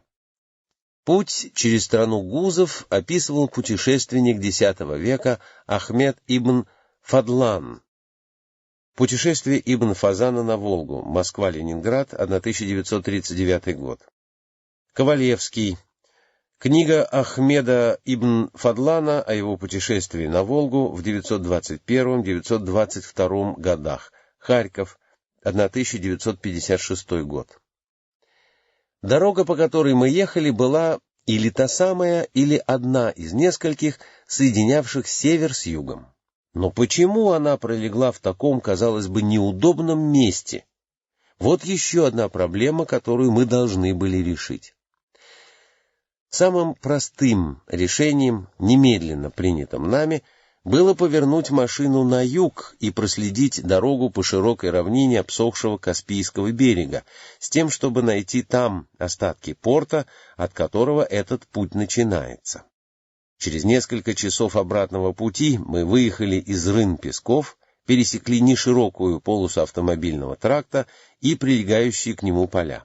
Вскоре перед нами замелькали зелень луговин и заросли камыша, вдвое выше человеческого роста. Эта равнина еще 30 лет тому назад была покрыта водой, но уровень моря упал на 3 метра, обнажив дно. Тут начались новые неожиданности. На дне морском. Конечно, не могло быть и речи, чтобы дорога, уцелевшая в малопосещаемых песках, была столь же заметна в местности проезжей и обрабатываемой. Мы считали, что поиски будут трудными, и собирались ориентироваться на находки подъемного материала, то есть на ту же самую керамику, лежащую на поверхности земли. Но спустившись на равнину, мы не нашли ни одного черепка. Напрасно машина металась то на запад, то на восток, напрасно я бродил часами, опустив глаза в землю. Мы осмотрели огромную площадь и не нашли ничего. Возникла новая загадка. Немного ли? Почему кочевники били свою посуду только на высоких местах?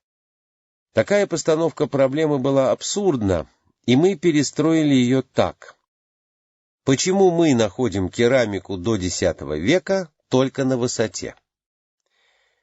К счастью, мы отмечали нивелирным ходом, привязываясь к ближайшим отметкам по карте, все сделанные нами находки не ниже минус 18 метров абсолютной высоты. Ответ на это мог быть двоякий. Либо уровень Каспийского моря в первом тысячелетии был так высок, либо после X века произошла трансгрессия, наступление моря на сушу, сменившаяся позже регрессией, отступлением моря. Против первой гипотезы говорили факты. В 1234 году около Баку был сооружен бастион, фундамент которого находился на абсолютной отметке минус 32 метра. Позднее он был затоплен и только теперь поднимается из воды. Но ведь строили-то его на сухом месте. Значит, колебания уровня Каспия, отмеченные географами, происходили в историческое время и не могли не влиять на судьбу прикаспийских народов. Не здесь ли разгадка хазарской тайны? Но ход наших мыслей и работ был прерван внезапным приключением, которое совсем не нужно путешественникам. Я так радовался, что мы до сих пор обходились без приключений. В то время, когда Алексин и я, остановившись в километре от моря глубиной 2 сантиметра перед густой стеной камыша, наносили на карту полученные данные, вычерчивали разрезы выкопанного нами шурфа и надеялись, что наш шофер Федотыч, ушедший в камыши с дробовиком, принесет на обед несколько уток, пол в палатке стал сырым. Мы вышли и увидели, что камыш слегка колышется от южного ветра, моряны, а всюду из земли выступает вода. Буквально на глазах еле заметные впадины превращались в широкие лужи. Сквозь камыши бежали струйки воды, нагоняемые ветром, а шофер Федотыч где-то увлекся охотой, и уходить, бросив его, мы не могли. Нам стало не по себе. Мы знали, что сильный ветер с моря нагоняет воду на высоту до 2 метров. Эти ветровые нагоны часто бывают причиной гибели охотников или зазевавшихся пастухов. К счастью, ветер на этот раз был не сильным, и мы успели свернуть палатку, нагрузить машину и дождаться Федотыча, который, когда вода залила его пятки, сообразил, что ради спасения собственной и нашей жизни надо пощадить уток. Он явился тогда, когда луговина вокруг машины покрылась зеркальной гладью воды, и, не теряя ни минуты, вскочил в кабину. Вода была нам не страшна, но хуже всего было то, что размокшая земля превращалась в грязь, и машина могла в любой момент увязнуть, а тогда наши шансы на опубликование результатов экспедиции уменьшались до минимума. Федотыч проявил мастерство, доходившее до виртуозности. Машина ковыляла через лужи, почти фантастически обходила глубокие места, выкарабкивалась из топи и даже форсировала широкую ложбину, незамеченную нами, когда мы ехали к морю по суху, но за эти несколько часов ставшую водным барьером. Наконец, мы обогнали воду, и машина поехала на обычной скорости. У меня было достаточно оснований для того, чтобы убедиться в мужестве и выдержке спутников. Но одновременно появилась мысль, а как спасались от нагонов воды хазары, у которых не было автомобилей-вездеходов? Конечно, на лошади уехать от воды легче, чем на машине, потому что лошадь пройдет там, где автомобиль увязнет. Но овцам это трудно, да и жить под вечной угрозой затопления как-то неуютно. Не значит ли это, что на плоских берегах бесполезно искать оседлые поселения, а следовательно и тот порт, ради остатков которого мы заехали на морское дно? Очевидно, что в средние века люди как-то устраивались, но как? Да и как не похоже это обсохшее побережье на цветущие луга и заросли дельты. Если хазары обитали вокруг бугра Степана Разина, то восточная равнина была для них столь же неприглядна, как и западные степи. Полный подобных мыслей, я прибыл в Астрахань и простился с моим новым другом, Алексиным, условившись, что статью о Хазарии мы напишем совместно. Он оставался еще на месяц на залитых солнцем берегах Волги, а я стремился под дождь, моросящий над Невой, чтобы за зиму совершить новые путешествия, на этот раз не в пространстве, а во времени.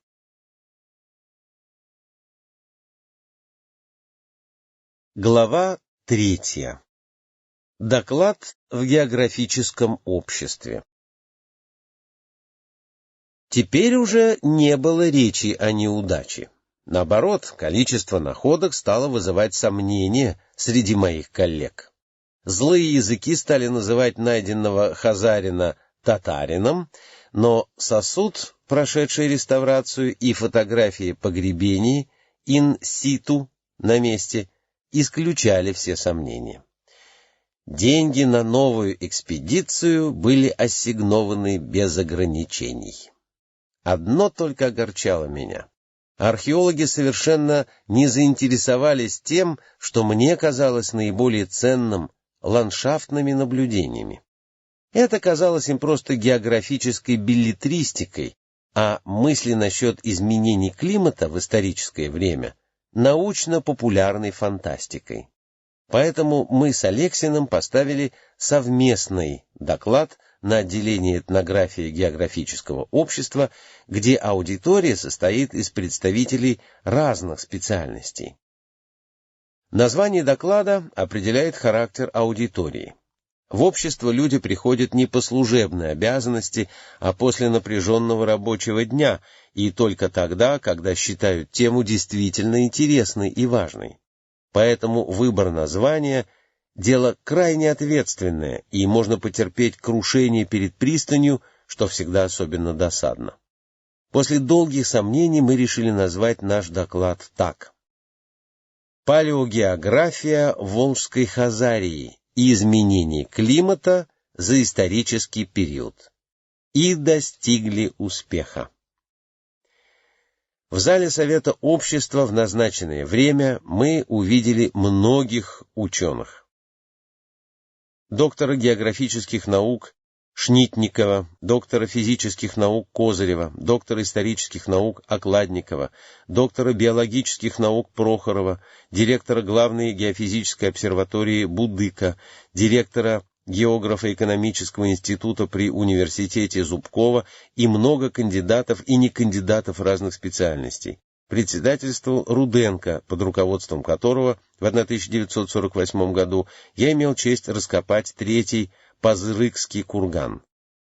Сначала мы дали сводку наблюдений, сделанных в полевой сезон, а затем поставили проблему возможности восстановить колебания увлажнения степной полосы Евразийского континента за 2000 лет и даже несколько больше. Для этой цели было необходимо соединить уже описанный принцип гетерохронности увлажнения полярной, лесной и степной зон и исторические сведения о передвижении народов, живших на территории Советского Союза и Монгольской Народной Республики, с привлечением данных истории соседних стран. Такой широкий охват мог быть осуществлен только на базе синхронистического метода. При этом изменение уровня Каспийского моря можно было использовать как своеобразный барометр, указывающий на тенденцию климата степи к увлажнению или усыханию. Мы исходили из следующего положения. Зеленая степь, пересеченная лесистыми горными хребтами, кормит огромные стада животных. Могучие кочевые народы, хунну, тюрки и монголы, которые довели скотоводческое хозяйство до совершенства и стали известны всему миру, жили именно в этой степи. Сила и слава кочевников были прямо пропорциональны количеству их скота, которое определялось пастбищной площадью и запасами кормов, а последние зависели от дождей, выпадавших в степи. Уменьшение осадков вело к наступлению пустыни на север, увеличение влекло тайгу на юг, и, кроме того, глубокие снега мешали животным добывать зимой подножный корм, что грозило массовой гибелью скоту – джуты. Трудно сказать, что было для кочевников хуже.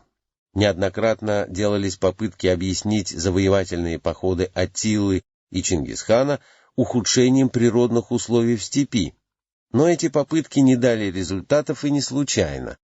Успешные войны кочевников и вторжения в Китай, Иран, Европу совершали не скопище голодных людей, искавших пристанище, а дисциплинированные, обученные отряды, опиравшиеся на богатый тыл.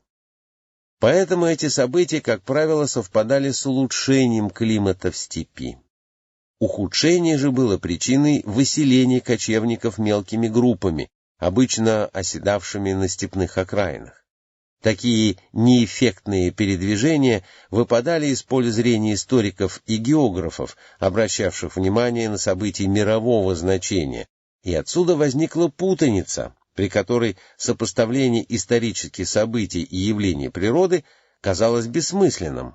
На самом же деле, установив два типа передвижений кочевых народов, мы можем сопоставить их с увлажненностью степной зоны, без каких бы то ни было натяжек. Тем самым, но обратным ходом мысли, можно восстановить изменения климата за те 3000 лет, история которых известна по письменным источникам.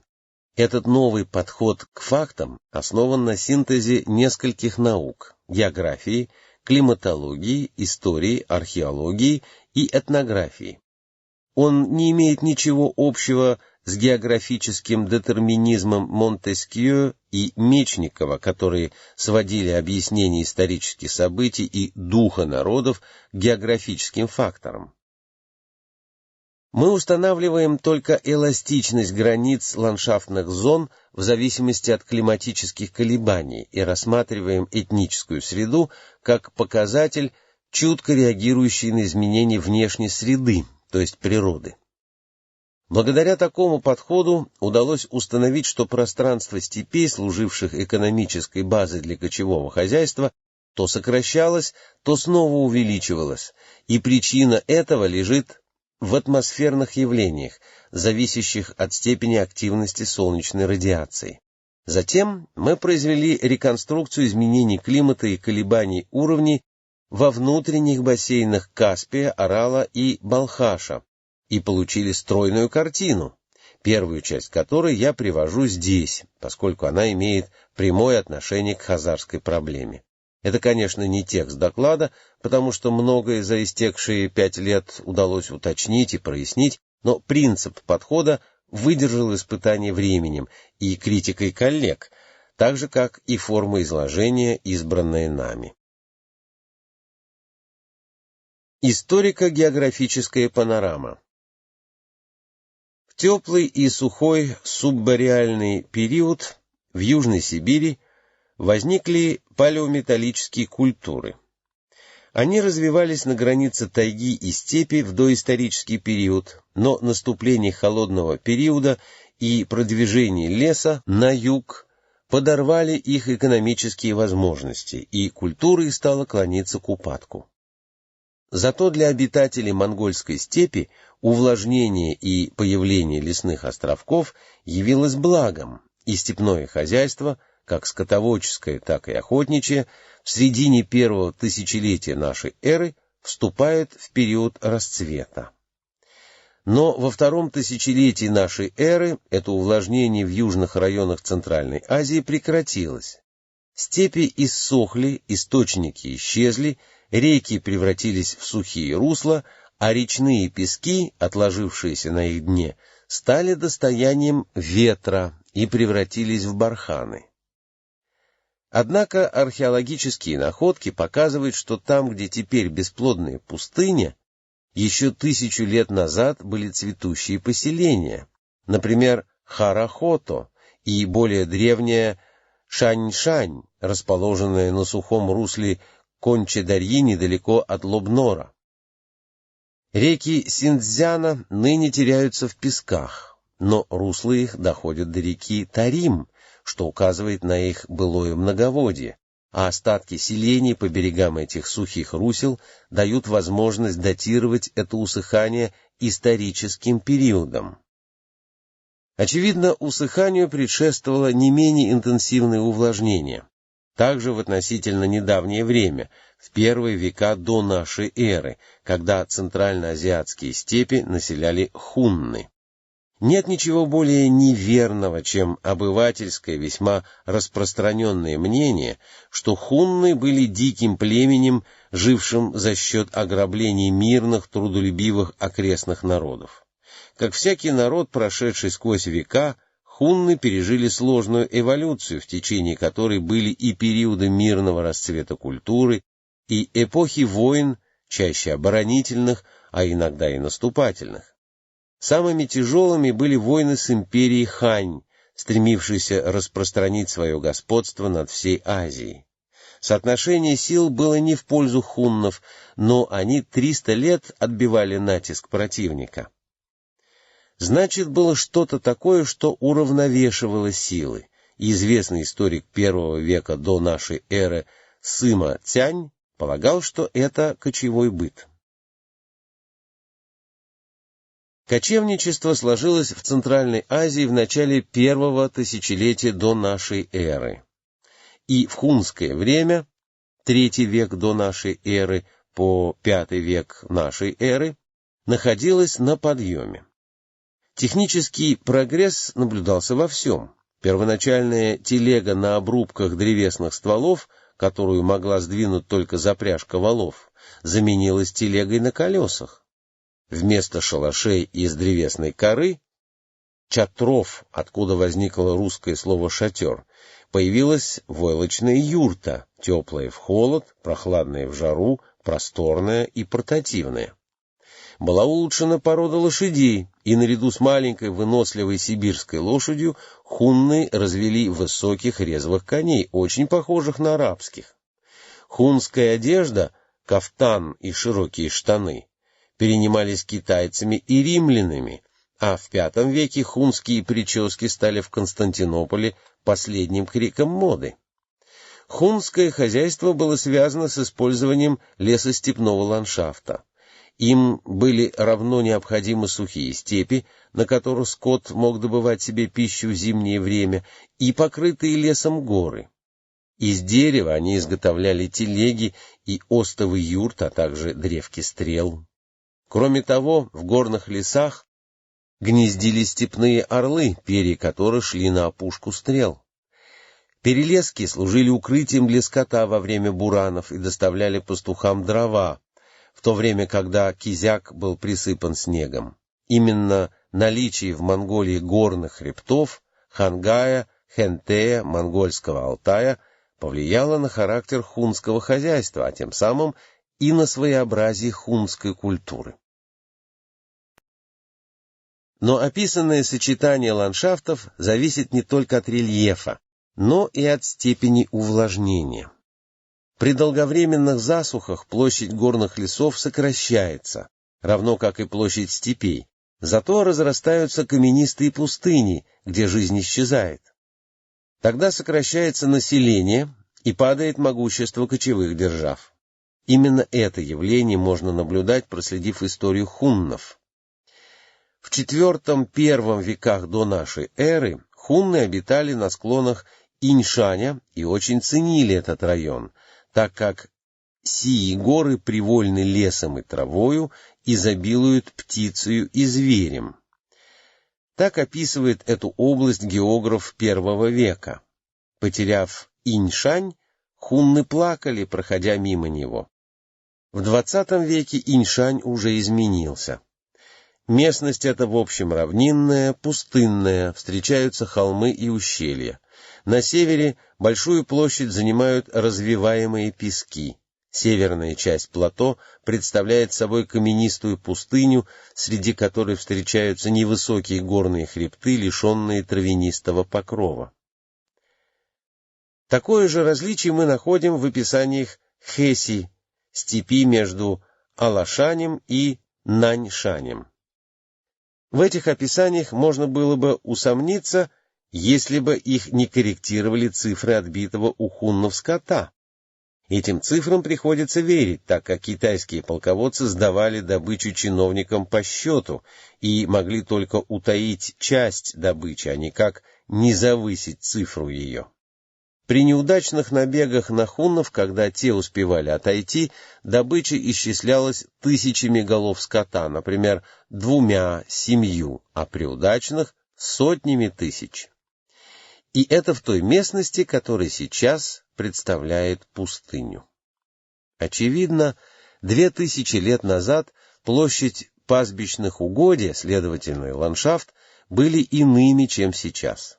Но мало этого, усыхание степи имело место уже во II-III веках нашей эры и сильно отразилось на обществе хуннов. Хунская держава ослабела и погибла. Конечно, для крушения кочевой империи было сколько угодно других внешнеполитических причин, но их было не больше, чем всегда, а до 90-го года хунны удерживали гегемонию в степи, говоря: «Мы не оскудели в отважных войнах, и сражаться на коне есть наше господство». Когда же стали сохнуть степи, дохнуть овцы, тащать кони, господство хуннов кончилось. Но посмотрим, совпадают ли другие объективные физико-географические показатели с нашими наблюдениями. Нет ли тут противоречий?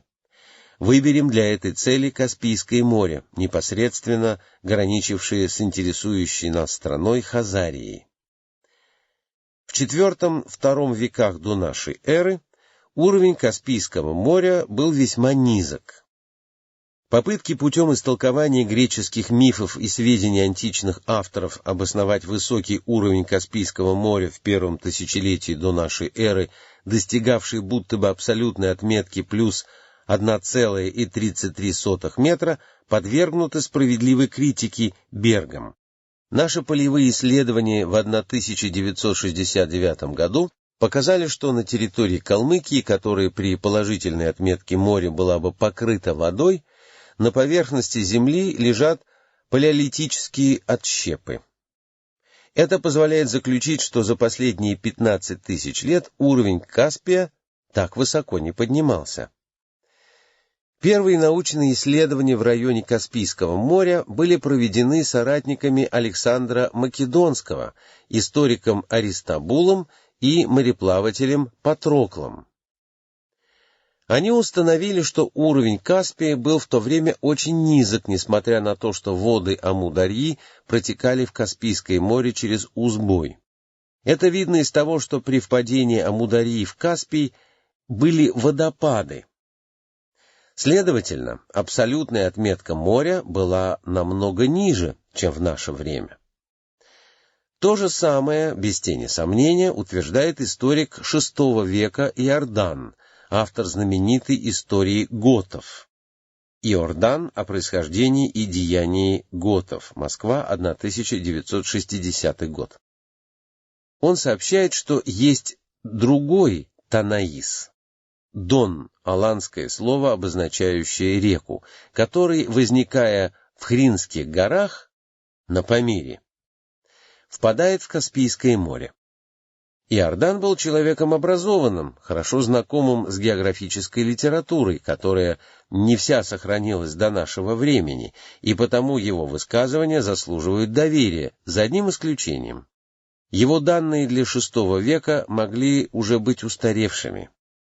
Почерпнутые из сочинений I-II веков, они, скорее всего, отражают положение, бывшее именно в эти века, но это-то для нас и ценно.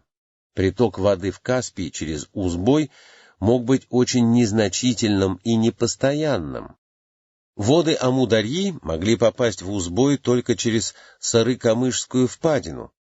Площадь Сарыкамышской впадины вместе с впадиной Асаке-Аудан настолько велика, что испарение там должно быть громадным. Это объясняет нам, почему русло Узбоя по своим габаритам было способно пропустить не более 100 метров в секунду. Этого количества воды явно недостаточно, чтобы поднять уровень Каспия. На карте Эратосфена, составленной во II веке до нашей эры, четко и, по-видимому, довольно точно показаны контуры Каспийского моря. Северный берег его расположен южнее параллели 45 градусов 30 минут. Эта широта проходит примерно через Керченский полуостров. Такие контуры Каспийского моря соответствуют береговой террасе, ныне находящейся под водой, на абсолютной отметке минус 36 метров. Имеется в виду отметка тылового шва террасы, выше которого поднимается уступ более высокой террасы. Действительно, Узбой в это время впадал в Каспийское море, так как его продолжение, русло Актам, ныне заметно и прослеживается по дну моря при абсолютной отметке минус 32 метра. Если бы это русло было более древним, то оно не могло бы так хорошо сохраниться, а было бы занесено эоловыми и морскими отложениями. В более позднее время Каспийское море столь низко не опускалось, и условий для эрозии и меандрирования не было. Итак, мы можем констатировать, что при относительном многоводии Амударьи уровень Каспийского моря в IV-II веках до нашей эры стоял на отметке не выше минус 36 метров. Это значит, что по принятой нами климатической схеме в данную эпоху шло интенсивное увлажнение аридной зоны. История подтверждает наше соображение. Во II веке до нашей эры хунны занимаются в Джунгарии земледелием. В это же время китайские военные реляции говорят об огромных стадах, которые хунны пасли в пределах монгольского Алтая, а усуни — в Семиречье. Царство Кангюй, расположенное в восточной части Казахстана от Тарбагатая до среднего течения Сырдарьи, также представляется в то время богатым скотоводческим государством, способным выставить 200 тысяч всадников. Река Чу на карте того времени показана вытекающей из Иссык-Куля и впадающей в широкое озеро. Ныне же Иссык-Куль не сообщается с рекой Чу, последняя же теряется в песках и солончаках. Все это говорит о повышенной увлажненности и относительно густой населенности этих районов в то время. Но дни этой богатой культуры были сочтены. Во II веке до нашей эры путь прохождения циклонов смещается к северу. В это время альпийские перевалы становятся труднопроходимыми из-за роста альпийских ледников. Племена кимвров и тевтонов, жившие до этого в низовьях Рейна, были вынуждены покинуть свою страну вследствие наводнений и обрели геройскую смерть под мечами легионеров Мария. К началу I века нашей эры хунское земледелие погибло, а скотоводство сократилось, и могущество хуннов оказалось сломленным. Не будем касаться перипетий трагической борьбы народа, окруженного врагами. Лучше обратим внимание на то, как расселились потомки степных богатырей. Хунский народ распался на 4 ветви. Одна из них поселилась на берегах Хуанхэ и в предгорьях Алашаня. Там вода была в изобилии. Другая осталась на берегах Селенги и в Забайкалье, на границе таежной зоны. Третья укрылась на склонах Тарбагатая и Джунгарского Алатау, около ручьев, питаемых горными ключами, а четвертая отступила на берега Урала и Волги, где, смешавшись с уграми, превратилась в гуннов. Эти последние перебрались через степи современного Казахстана, также подвергшиеся иссушению, не в поисках травы и воды, а спасаясь от жестокого врага — сяньбийцев, древних монголов. Все их передвижение от Тарбагатая до Волги заняло немногим больше 3 лет, и поэтому они не оставили на своем пути археологических остатков. По сути дела, это была отступавшая армия, терявшая обозы, раненых и ослабевших. Ослабевшие скрылись на время в горах Алтая и впоследствии неоднократно удивляли Азию своей доблестью. Те же неукротимые, которые, дойдя до Волги, оторвались от противника, положили начало новому большому народу, который во II-III веках завоевал половину Европы — гуннам. А что же было в это время в степях современной Монголии? Какие племена и народы заселили покинутые хуннами склоны Хентея и монгольского Алтая? В источниках сведений так мало, что можно с уверенностью сказать, эта страна запустела. Но мало констатировать факт, надо его объяснить, и для этой цели на помощь историку приходит физическая география. Палеонтологические исследования в Центральной Азии установили, что процесс усыхания степей был прерван периодом увлажнения в сравнительно недавнее время. Историческая наука не только подтверждает этот вывод, но и позволяет уточнить дату указанного увлажнения. Путешественниками отмечено, что монгольская степь заселена предельно густо. Это надо понимать в том смысле, что наличие пресной воды лимитирует развитие скотоводства, то есть скота там столько, сколько можно напоить из имеющихся родников. Где только есть свежая вода, там стоит юрта и пасутся овцы. Если источник иссяк, скотовод должен либо умереть, либо покинуть родную страну, ибо в те времена переход на искусственное орошение степей был технически неосуществим. Следовательно, эпохе усыхания должно соответствовать переселение кочевников из середины степи к ее окраинам. Это явление наблюдается во II-III веках нашей эры. Хунны не вернулись на родину. Тоба с берегов Керулена перекочевали на берега Хуанхэ.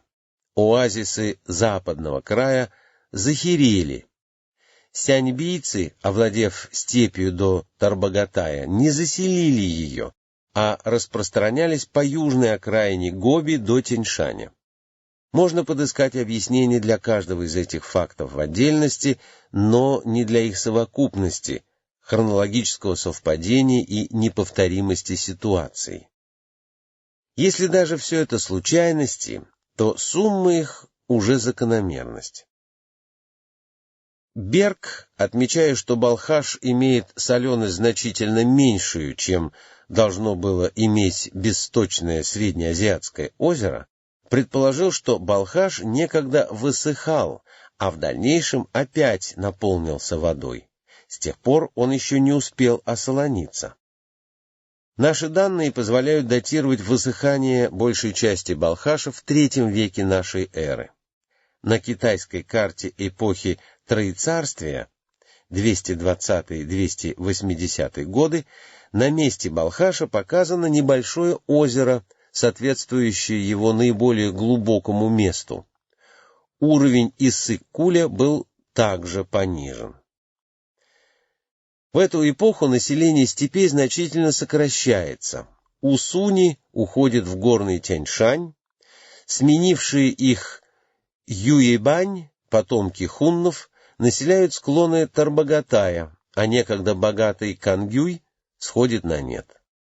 Не было никаких внешнеполитических причин, которые бы могли вызвать ослабление этих народов, и это дает основание предположить, что главную роль здесь играл физико-географический процесс аридизации климата.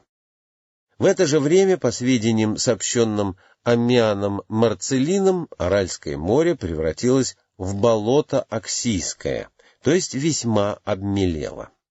Но уже с середины IV века на север переселяются теле, предки уйгуров, находят себе место для жизни жужани, немного позже туда же отступают тюрки Ашина, и им отнюдь не тесно. Идет борьба за власть, а не за землю. То есть сам характер борьбы, определившийся к концу V века, указывает на рост населения, хозяйства, богатства и так далее. Процесс первоначального переселения беглецов, жужани, и разобщенных племен, теле, стал возможен лишь тогда, когда появились свободные незанятые пастбища. В противном случае аборигены оказали бы пришельцам такое сопротивление, которое не могло не быть замечено в Китае и, следовательно, должно было быть отмечено в хрониках. Но там сообщается о переселении и ни слова о военных столкновениях. Значит, их не было, то есть жужани и теле заняли пустые земли. А при отмеченной тенденции кочевников к полному использованию пастбищ необходимо допустить, что появились новые луга, то есть произошло увлажнение. Согласно нашей концепции, усыханию аридной зоны в III веке нашей эры должно было соответствовать столь же резкое увлажнение зоны гумидной. К сожалению, состояние науки в III веке, как и всего общества в то время, было далеко не блестящим, и поэтому прямых географических сведений о северных странах не сохранилось. Однако один факт подтверждает нашу точку зрения. В III веке нашей эры готы выселились из Южной Скандинавии на южный берег Балтийского моря, к устью Вислы, и потом перешли в район среднего течения Днепра, Припяти и распространились в восточной европейской лесостепи, одновременно подчинив себе степные территории вплоть до Черного моря. Исходя из того, что готское натуральное хозяйство было тесно связано с условиями гумидного северного ландшафта, мы можем допустить, что в III веке ландшафт мест, заселенных готами, был тоже достаточно влажным и не так уж сильно отличался от скандинавского. И действительно, в это время из Восточной Европы через греческие порты Ольвию, Херсонес и другие вывозилось огромное количество хлеба, потреблявшегося в Восточной Римской империи. Следовательно, путь циклонов проходил через центральную часть Восточной Европы, что должно было вызвать увлажнение бассейна Волги и повышение уровня Каспийского моря. Если так, значит лесная зона перед этим переживала период усыхания, и Волга была мелководна. Поэтому большая часть нынешней дельты представляла собой холмистую степь, населенную такими же кочевниками, как и вокруг нее. Основным протоком Волги были Ахтуба и ее продолжение Бузан. Возможно, эта река впадала в Уральскую западину, соединявшуюся с Каспийским морем узким протоком. Во II веке началось усыхание степей, достигшее максимума в III веке, и, соответственно, повысилось увлажнение в лесной зоне. За этот период Каспийское море поднялось до отметки минус 32-33 метра. Волга понесла такое количество воды, которое тогдашнее русло вместить не могло, и образовало дельту современного типа. Сухие степи превратились в луга, поросшие ивами, камышом и чаканом. На юге дельта простиралась почти до полуострова Бузачи, севернее Мангышлака, от которого ее отделял узкий проток из Уральской западины. Сарматы с берегов Волги в III веке нашей эры были вытеснены гуннами, также не задержавшимися на территории Волжской дельты. Начиная с V века здесь появляются болгары, победители и наследники гуннов, но они захватывают степи, оставив без внимания дельту. Увлажнение степей, начавшееся в IV веке, также повлияло на расстановку политических сил, как и прошедшая эпоха усыхания. На месте хунской родовой империи создался великий тюркский каганат.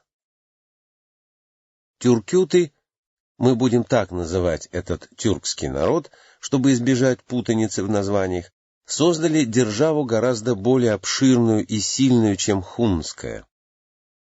С 550 по 580 год они подчинили себе степи от Великой Китайской стены до Дона и присоединили к своей державе сагдийские города до берегов Амударьи. Они вошли в соприкосновение не только с Китаем, но и с Ираном и Византией. Собственно говоря, с VI века началась эпоха мировой политики. Такая огромная страна с разноплеменным населением нуждалась в исключительно гибкой и крепкой государственной системе. Тюркютская система, называвшаяся Эль, предполагала соединение военно-демократической формы организации Орды с племенными союзами. Некоторое время единство державы удавалось сохранять, но с 630 года она распалась на восточный и западный каганат, из которых нам интересен последний. В западном каганате, собственно, тюркюты были в абсолютном меньшинстве. Кроме ханского рода, к этому племени принадлежало небольшое количество дружинников и их семьи. Эта кучка должна была господствовать над могучими, храбрыми, многочисленными племенами и богатыми культурными сагдийскими городами. Среди подданных тюркютского хана были вольнолюбивые телесские племена Джунгарии, кангары приоральских степей, позже получившие широкую известность под именем печенегов, болгарские племена степей Северного Кавказа, барсилы, жившие между Тереком и Волгой, и хазары. Как ни странно, все перечисленные народы поддерживали династию, благодаря чему она просуществовала до 659 года. Очевидно, наличие слабого правительства их устраивало больше, чем постоянные межплеменные войны, которые в ином случае были бы неизбежны, но двойной удар извне оказался роковым. Арабы вторглись в Согдиану, китайцы захватили бассейн Тарима и Джунгарию. Последний хан был взят в плен, а члены его рода перебрались в Хазарию, и с этого времени возник хазарский каганат. Из этого краткого рассказа видно, что в VI-VIII веках степи обеспечивали жизнь кочевников. Но не только эти косвенные соображения позволяют считать тюркютское время эпохой повышенного увлажнения. Контуры озера Балхаша на китайской карте IX века напоминают впадину бассейна, вмещающего и озеро Алакуль. На той же карте показано, что реки Сары-Су и Чу, ныне теряющиеся в песках и солончаках, образовывали обширные озера, соответствующие современным сухим углублениям. А если так, то не только дельта Волги, но и долина Дона превратилась в райские сады, и подъем культуры населявших их народов имел прочную базу в оптимальных природных условиях. Именно в это время и в этих условиях сложились два могучих народа – болгары и хазары. По культуре у них было много общих черт, но болгары оставались степняками, скотоводами, охотниками на волков и лисиц, а хазары – обитателями речных долин, земледельцами, рыболовами, напоминавшими по быту гребенских казаков и астраханских татар. Дальше в нашей гипотезе был пробел. Каковы были изменения между VII и XIII веками, мы не знали и оставили эту эпоху под вопросом. Но с конца XIII века подъем уровня Каспийского моря был отмечен многими современниками. Итальянский географ Марино Сануто в 1320 году писал: «Море каждый год прибывает на одну ладонь, и уже многие хорошие города уничтожены». Действительно, персидский порт Абаскун был залит морем в 1304 году. Персидские авторы XIV века объясняли небывалый подъем Каспийского моря тем, что Амударья, изменив свое течение, стала впадать в Каспий, и по необходимости вода затопила часть материка для уравнения прихода и расхода. Как мы уже знаем, изменение уровня происходило совсем по другим причинам, и поэтому можем представить себе климатические условия в начале XIV века. Низовья Волги сгорали от жары, а в верховьях Волги лили дожди. Татарский скот погибал от бескормицы, русские хлеба гнили на корню. Степи превращались в пустыни, леса в болота. Даже последние пристанища людей, дельта и пойма Волги, были залиты водой, и только Беровские бугры поднимались над поверхностью мелкого моря, словно архипелаг маленьких бесплодных островов. Вода дошла до отметки минус 19 метров. Подобно тому, как ракушки Кардиум-Эдли показывают уровень подъема воды со стороны моря, так керамика VI-X веков, находимая нами в прикаспийских степях, отмечает береговую линию со стороны суши. Различие лишь в том, что керамика указывает не только высоту, но и дату подъема уровня моря, чего нельзя добыть никаким другим путем. Начиная с середины XVI века, уровень Каспия мог быть установлен обычным путем промеров и привязок. Это было сделано академиком Бергом и уточнено Аполловым, не внесшим, впрочем, принципиальных изменений. Но мы продолжили анализ, чтобы проверить правильность нашей концепции гетерохронности увлажнения, и получили следующие результаты. В 1556 году русские построили Астрахань на правом берегу Волги на 13 километров ниже Старой Татарской. По высоте валов, окружавших город, Берг установил, что уровень моря стоял на абсолютной отметке минус 26,5 метров, то есть снизился за 200 лет на 7,5 метров. Это значит, что верховья Волги находились в стадии усыхания. Но и степи в это время усыхали весьма интенсивно. Именно в эту эпоху население оставляло города в низовьях рек, стекавших с Койн-Луня и Наньшаня. Кочевники целыми племенами покидали родные степи, но они уходили не ради завоеваний, не в грабительские походы, а в поисках водопоев и пастбищ. Китайские географы XVII века писали: «Вся Монголия пришла в движение, а монгольские роды и племена рассеялись в поисках за водой и хорошими пастбищами, так что войска их уже не составляют единого целого». Действительно, в это время ослабели все степные народы, кроме айратов, использовавших горные долины Алтая, Тяньшаня и Тарбагатая, где были и ледниковые, и подпочвенные воды. Но если усыхание захватило и леса, и степи, значит, увлажнялась Арктика. В самом деле, Ченслер в 1553 году без труда добрался до устья Северной Двины. В течение XV-XVII веков весь север был освоен русскими поселенцами, селившимися по берегам рек и потому не испытывавшими неудобств от заболачивания тундры. Поморы ходили на Шпицберген на Новую Землю, казаки основали Мангазею. Центр тяжести хозяйственной деятельности незаметно, но неуклонно смещался к северу. Обратный процесс начался во второй четверти XVIII века. Каспийское море снова начало подниматься и к 1804 году достигло отметки минус 22,3 метра. Это означало, что максимум дождей стал выпадать в бассейне Верхней Волги, хотя и не столь интенсивно, как в XIII-XIV веках. Теперь самыми удобными землями сделались степи Северной Украины, Верхнего Дона, Средней Волги. За короткое время они покрылись деревнями и станицами.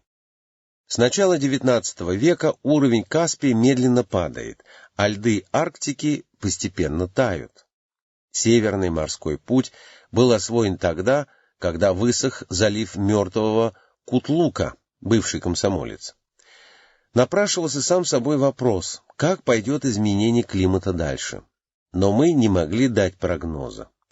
Ведь все изложенное было пока что гипотезой, правда, не встречавшей противоречий, но не проверенной до конца. На этом мы закончили наше сообщение. Читая доклад в ученом собрании, никогда нельзя быть уверенным в успехе. Самое страшное, если докладчик не сумеет изложить свою идею настолько ясно, чтобы быть полностью понятым. Плохо, когда слушатели скучают, и им кажется, что доклад — повторение давно известного. Есть риск показаться парадоксалистом, стремящимся к оригинальности и только ради этого пренебрегающим привычными нормами научного исследования.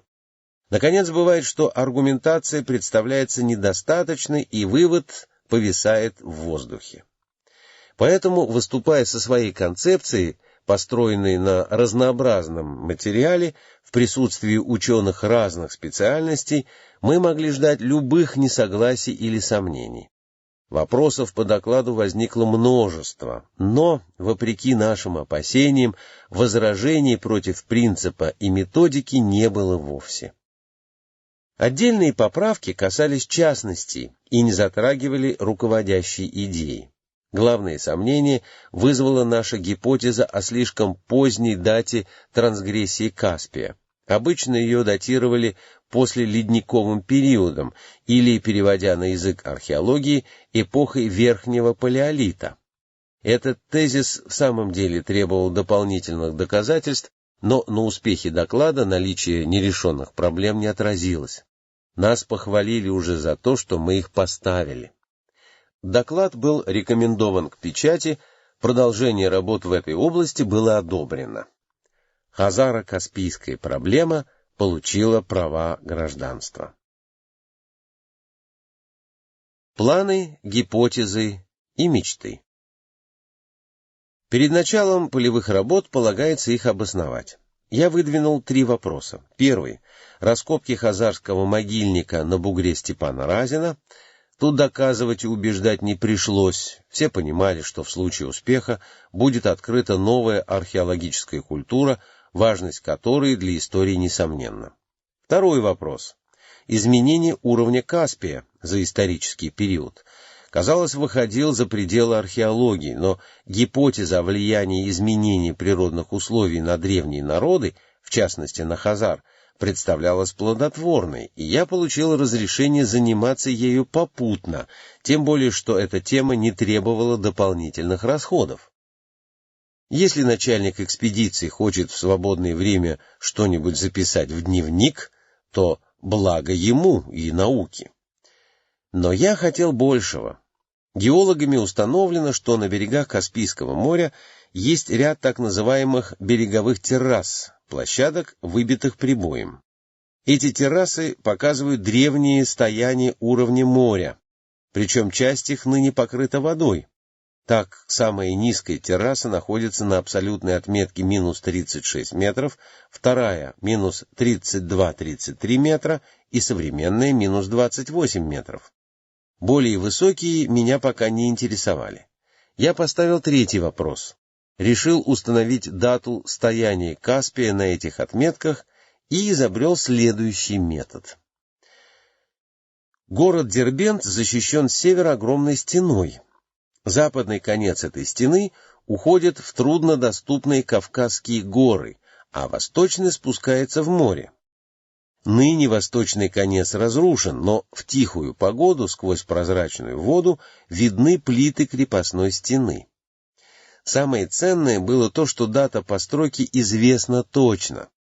Стена была сооружена по приказанию персидского шаха Хосроя Ануширвана в 562-571 годах.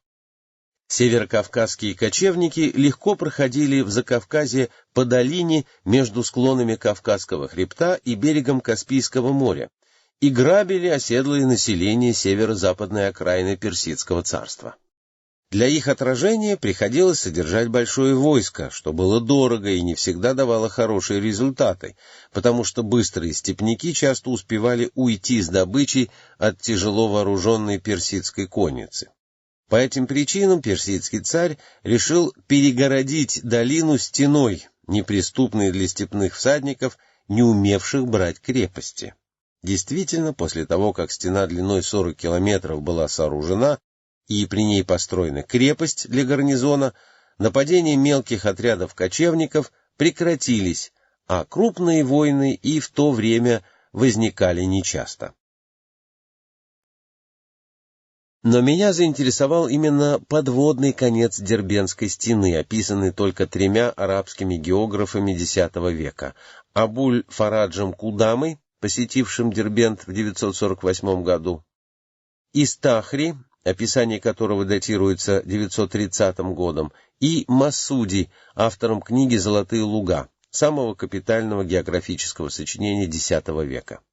Пребывание Масуди в Дербенте приурочивается к 943-947 годам, и таким образом мы имеем 3 примерно одновременных описания. Как обычно бывает, сведения источников противоречат друг другу. Кудама пишет, что Ануширван построил мол из каменных глыб и свинца, а на нем проложил стену, которая вдавалась в море на 3 арабских мили, то есть около 5 километров. Масуди определяет длину морского отрезка стены только в 1 милю, и технику постройки описывает иначе. По его словам, камнями загружались бурдюки и опускались на дно, после чего водолазы прорезали бурдюки ножами и извлекали обратно, чтобы снова пустить в дело. При этом совершенно непонятно, как можно было употребить разрезанный бурдюк и для чего было загружать его камнями, когда проще было опустить камень на место. Истахри пишет, что между морем и рейдом выстроены две стены параллельно морю. Проход между ними тесен и узок, и вход в порт сделан извилистым. При входе в порт протянута цепь, так что судно не может войти в порт и выйти из него без разрешения. Что это за стены? На плане Дербента показаны две стены, ограничивающие древний город с севера и с юга. Но они идут перпендикулярно к морю и отстоят одна от другой почти на полкилометра. Короче говоря, все описания настолько неудовлетворительны, что базировать на них какие-либо соображения нельзя. Надо было исследовать стену самому и определить, какие глубины были вокруг нее в момент ее сооружения. Я уповал на то, что мне это удастся, и просил Артамонова выделить дополнительную сумму на подводную археологию, а для работы на раскопе он прикомандировал к экспедиции кандидата исторических наук Львову. Так была организована экспедиция, от которой можно было ждать либо огромного успеха, либо столь же огромного провала. Но о том, что произошло в Дербенте и дельте Волги, будет рассказано далее, не в хронологическом порядке, а в отдельных главах.